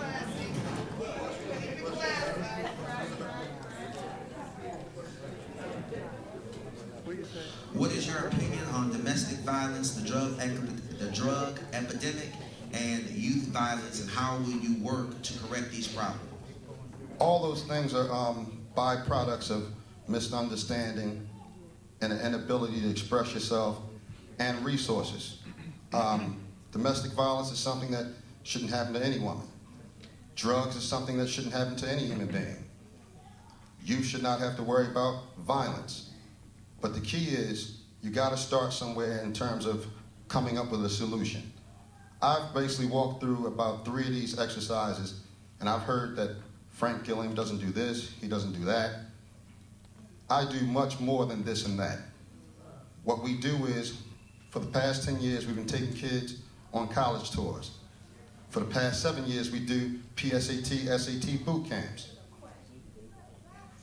Last February, we did our first Put Your Life Back on Track, where we got over 300 folks that had warrants lifted and their fines adjusted. So we're constantly trying to do things. We feed folks in the community every quarter. We have a food bank in Stanley Homes. So when people talk about what folks do not do, just because you don't go out and boast about what you do, does not mean that you're not a part of your community. Atlantic City, the only way that we're going to be able to deal with any of these isms is begin to look at ourselves and find our way as being each other's keeper, friend, family. I am so sick and tired of coming here being a public embarrassment with folks going back and forth and talking about nonsense. Next question, the first chance to respond will be Mr. Small. Considering that community police relationships have deteriorated across the nation, what will you do to keep Atlantic City safe and hold police accountable? Well, I can speak for the community police relationships here in the city of Atlantic City. Regardless of what's going on now with the recent spate of violence, our Chief of Police, Henry White, has done a stand-up job in improving the community relationship with the police. That's undisputed. And many of my colleagues, they'll agree with me on that. There used to be a line to the door a few years ago, every council meeting, with people talking about the treatment and the attitudes that they receive from the police. But once again, that's under my plan. I want to make the people, the police, a part of the community. I want them to live here again. Just like in the 90s with CRDA when they implemented that program. I was in the Community Police Partnership Program in 1999. I was the Safe Haven Program Coordinator. And when the police came in 6 bedrooms, they came out First, they threw bricks at the door, and by the time that they left, they were crying at the council meeting to bring the program back. We need to search for funding solutions to bring that back. And I had administrative experience to lead that charge because I was on the ground in the community with the police trying to make a difference by implementing youth and senior activities. That's what my record shows. Not all of this rhetoric about what you think you want to do. No one up here has offered a plan and a way to implement the plan. So on Tuesday, June 6th, remember, column E is for me. Atlantic City's problems are big, but the solution is small.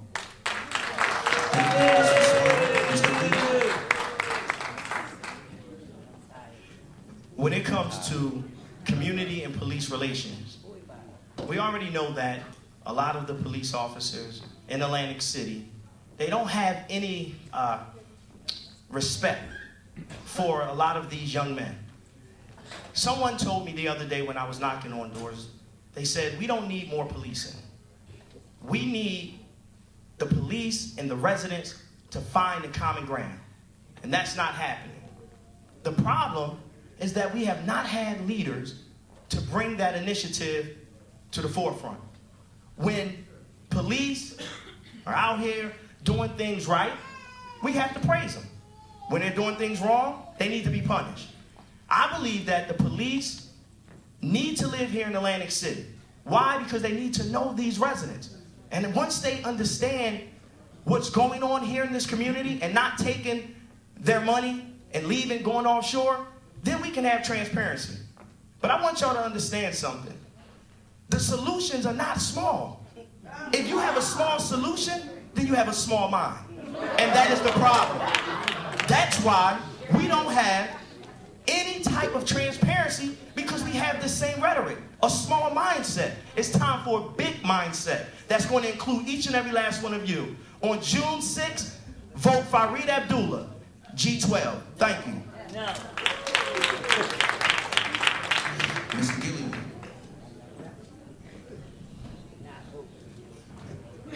If anyone knows the history of policing, they started off as overseers. And I don't think that you get that out of a system, because systematically, that's what they continue to look at our community as. We have an opportunity to take our own destiny in hand and make sure we hold accountable our community and how things happen in our neighborhoods. We can't actually depend on a person that's from Northfield, as far as from Ocean County, to come in our community and think that they're going to treat us with dignity and respect. It's never going to happen. There was a time when Atlantic City police officers literally lived in a neighborhood, and you realized that when you saw one of them, you were basically going to straighten up, or they would straighten you up. We've gotten away, so far away from the fundamentals of how a community is supposed to be ran. We depend on everyone else to take care of our issues and problems, and you're not going to get that done with someone or entity that was built and created to be an overseer in your community.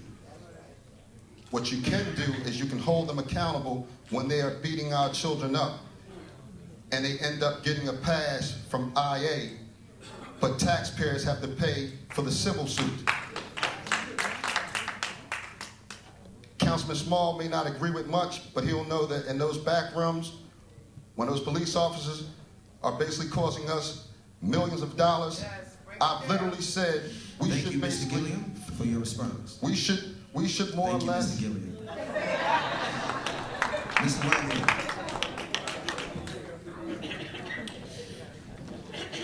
As police community relationships deteriorate across the country, what will you do to keep Atlantic City safe and hold police accountable?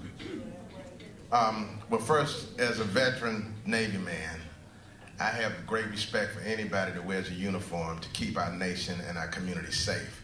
So when it comes to police and the military, I'm gonna find a way to work together.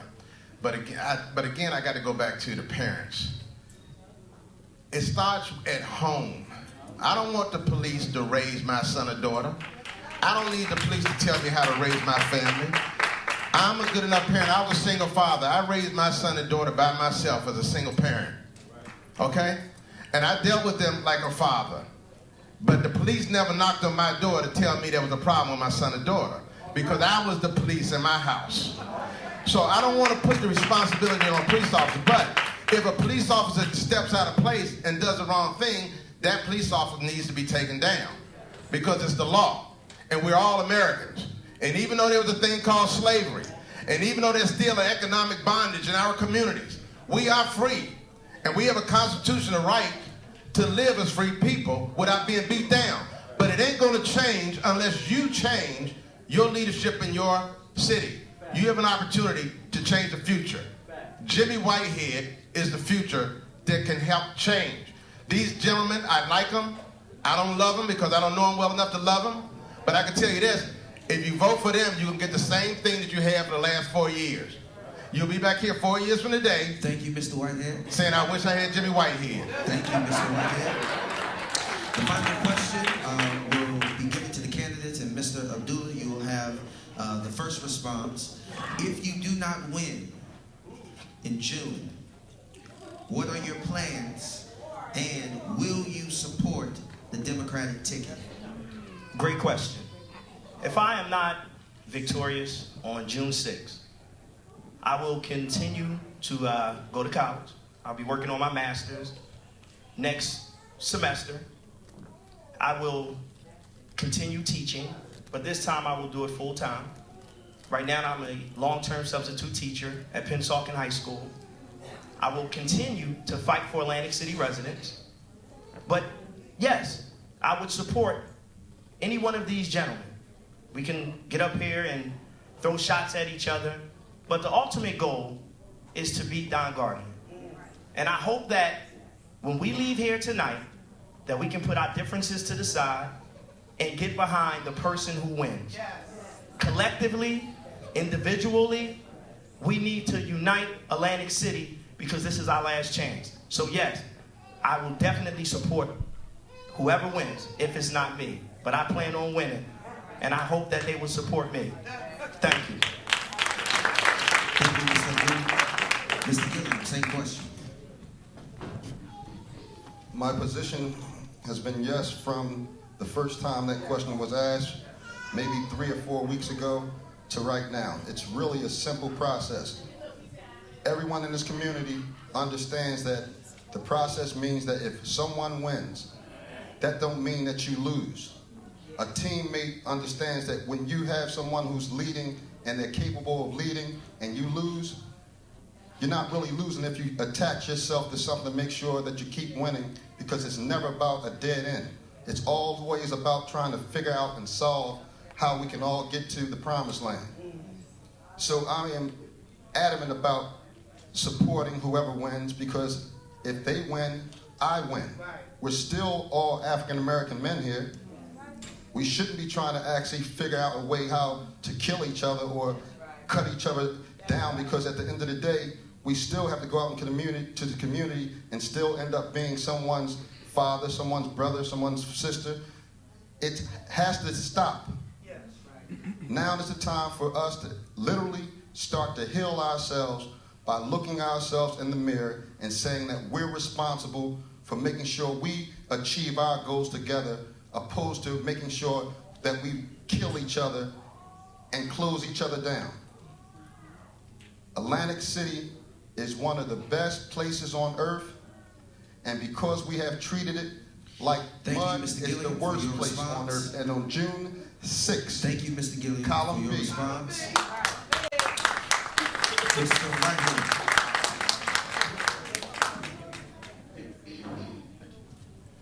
First, yes, I plan on supporting whoever wins, and I particularly plan on supporting Jimmy Whitehead when he wins, right? But if I don't win, let me tell you something. There's still some winners out here that I plan to work with. LaQuay Joel, he has an idea on how to do a food processing facility up here. The Brock family, who's already entrepreneurial family up here, I think we could do some more business together. If I don't win, if you do not want to change your life for better, and you select somebody other than me, I plan to still work with these brothers locally to figure out how to make somebody rich up here. Because I'm gonna be honest with you, I'm in this game for 2 reasons: God and making a lot of money for our people, okay? We gotta have some jobs. These gentlemen here, I really appreciated the opportunity to participate in this process with them, get to meet them a little more. But I know for a fact they cannot do what I can do for you. I know this for a fact. I'm already doing it in D.C. and other places. And if you give me the opportunity to do it for 4 years for you, guess what? The wonderful thing about our country, if I don't deliver, you can get rid of me too. But don't give them a chance to make it worse. When you got somebody who can make it better, starting June 6th with column H, Jimmy Whitehead. Be happy when you go pull my column. You don't have to vote the line. There's no law that says you got to vote the line, because you don't. B is the bad column. H is the happy column. When you go into that group, vote for Jimmy Whitehead. Thank you, Mr. Whitehead. Mr. Small, same question.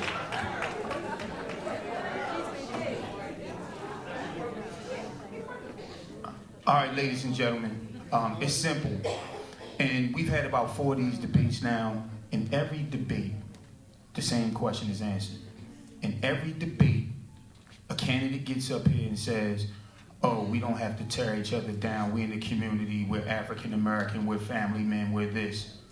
But since January 12th, when I said to the press of Atlantic City, quote, I'm in, that I was going to run, I've been attacked savagely by my opponents, discrediting me, discrediting my family, discrediting everybody. But guess what, y'all? I've been through worse. You should know. And that is my quote. The ultimate measure of a man is not where he stands in moments of comfort and convenience, but where he stands at times of challenge and controversy. Because you need to know where your leaders stand when the going gets tough. And regardless of whatever happened to me, I walked around this community with my head held high, and I served you to the fullest. As far as everything, I'm a Democrat. I've never wavered from being a Democrat, and I'll just continue to do what I do. I still have 2 years left on my term as second ward councilman, and I'm the city council president. It don't stop for me. Tim Kaine said during the presidential election, if you want to know the passion of your leaders, look at what they did before they became in public office, and look at if they sustain the passion now. My record speaks for itself. I've done a lot in this community before I ever stepped up to you and said, man, Thank you, Mr. Small. And that will continue. Thank you. Thank you, Mr. Small. Now we'll come to the end of tonight's debate. Each candidate will now have 2 minutes for closing remarks, and we're going to start with Mr. Gillum.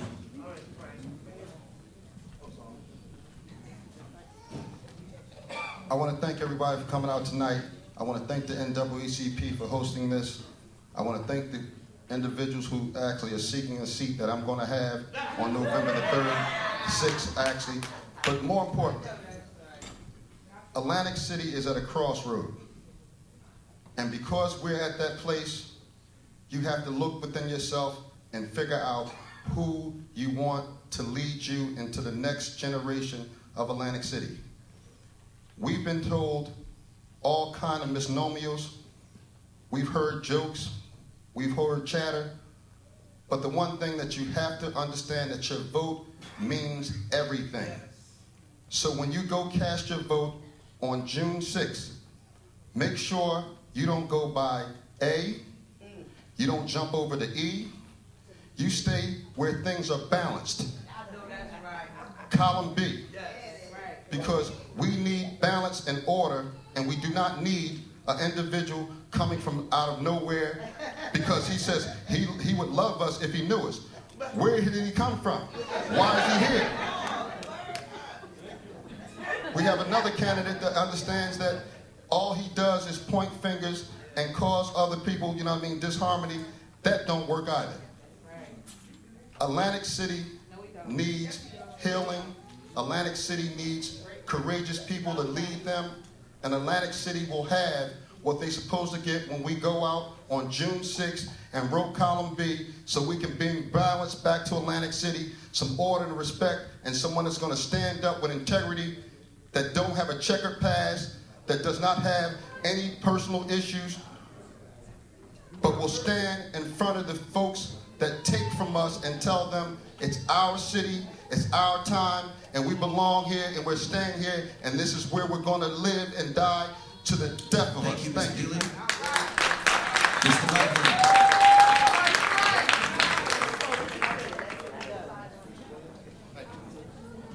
Mr. Gilliam, over the last several years, every time I saw you, I said I wanted to meet with you, and we never met yet, but it's okay. We're going to meet in the future.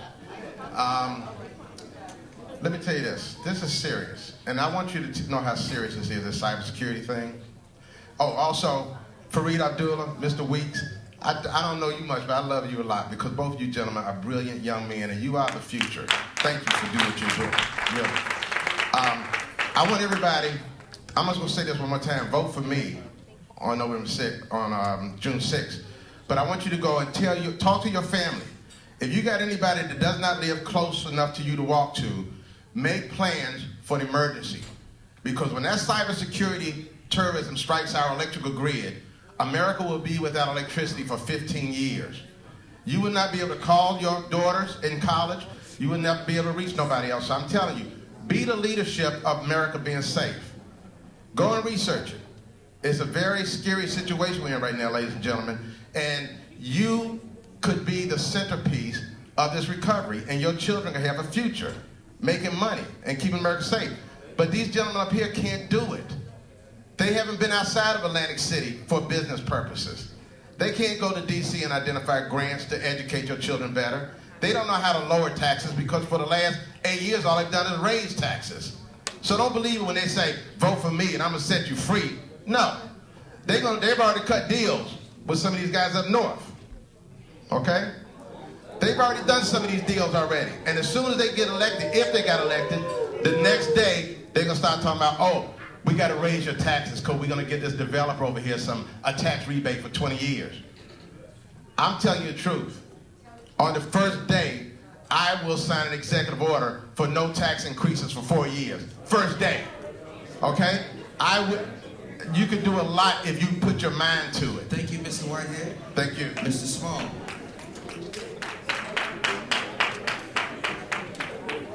All right, ladies and gentlemen, give yourself a round of applause for coming out. I'm sure that you will see the choice is clear, that I'm the best person to lead Atlantic City forward. But what I did is I brought my list of alternative facts. Starting with Mr. Whitehead, Councilman Gilliam, I agree with you. Who are you? And who sent for you? That's what we would like to know. As far as talking about violence in the ward, listen, I'm doing something right. I've been elected 4 times, over 88% of the vote, so you can't take that away from me. And I just want to say everything to each and every one of us up here. Government don't raise your kids. I'm not a sworn law enforcement officer. I'm not standing in front of no bullet, and I'm not pulling the trigger, so you can't blame us. If you were doing things in the community, you would know that instead of just talking about what you want to do. Mr. Gilliam, you said that the state is robbing us. I want to sign a citizen complaint against you and charge you with conspiracy. Because if they robbing us, you conspired with them. You've been lockstep with Christie and the people that support Christie every step of the way during the state takeover. You want to talk about the NAACP. The most offensive thing that he said last debate, members of the NAACP, A, that it was illegal to vote anywhere else besides column B, but more importantly, he had the nerve to say that people died for the line. No. This is the strongest civil rights organization in the world. They died for a right to vote, and it's offensive. That tells you he's desperate. You want to say you putting Atlantic City first, but you putting yourself first. If you put Atlantic City first, you wouldn't vote against Browns Park twice. You wouldn't vote against all the union contracts at City Hall. You wouldn't be a 4-time flip-flop on the MUA. You wouldn't vote to shut down the city government. You wouldn't flip-flop on the bike ordinance. And I'm just telling you because we all in there. All he has done be the most unprepared councilman ever. Don't read his packet. Always sits over there and doesn't complain about solutions. Marty Small's your choice. Let the record straight.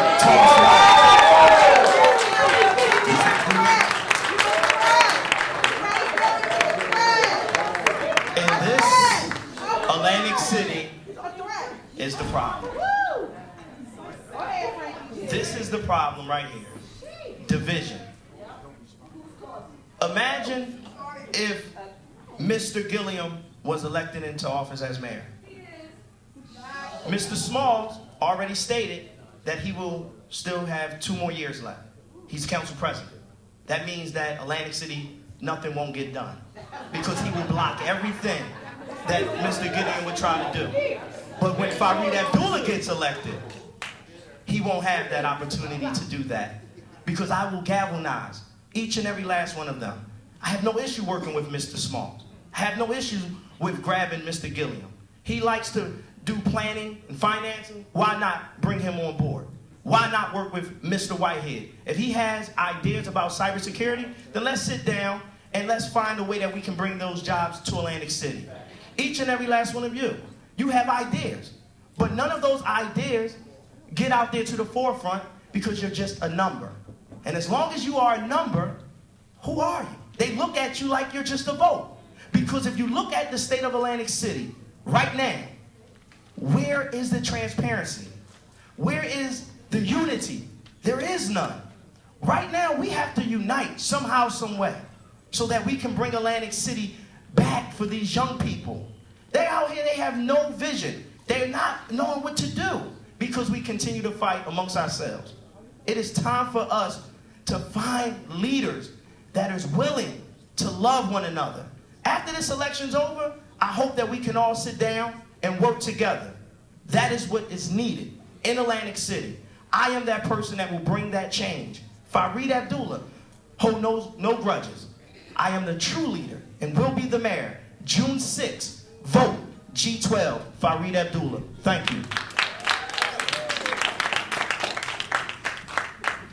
Come on, let's give each candidate a hand.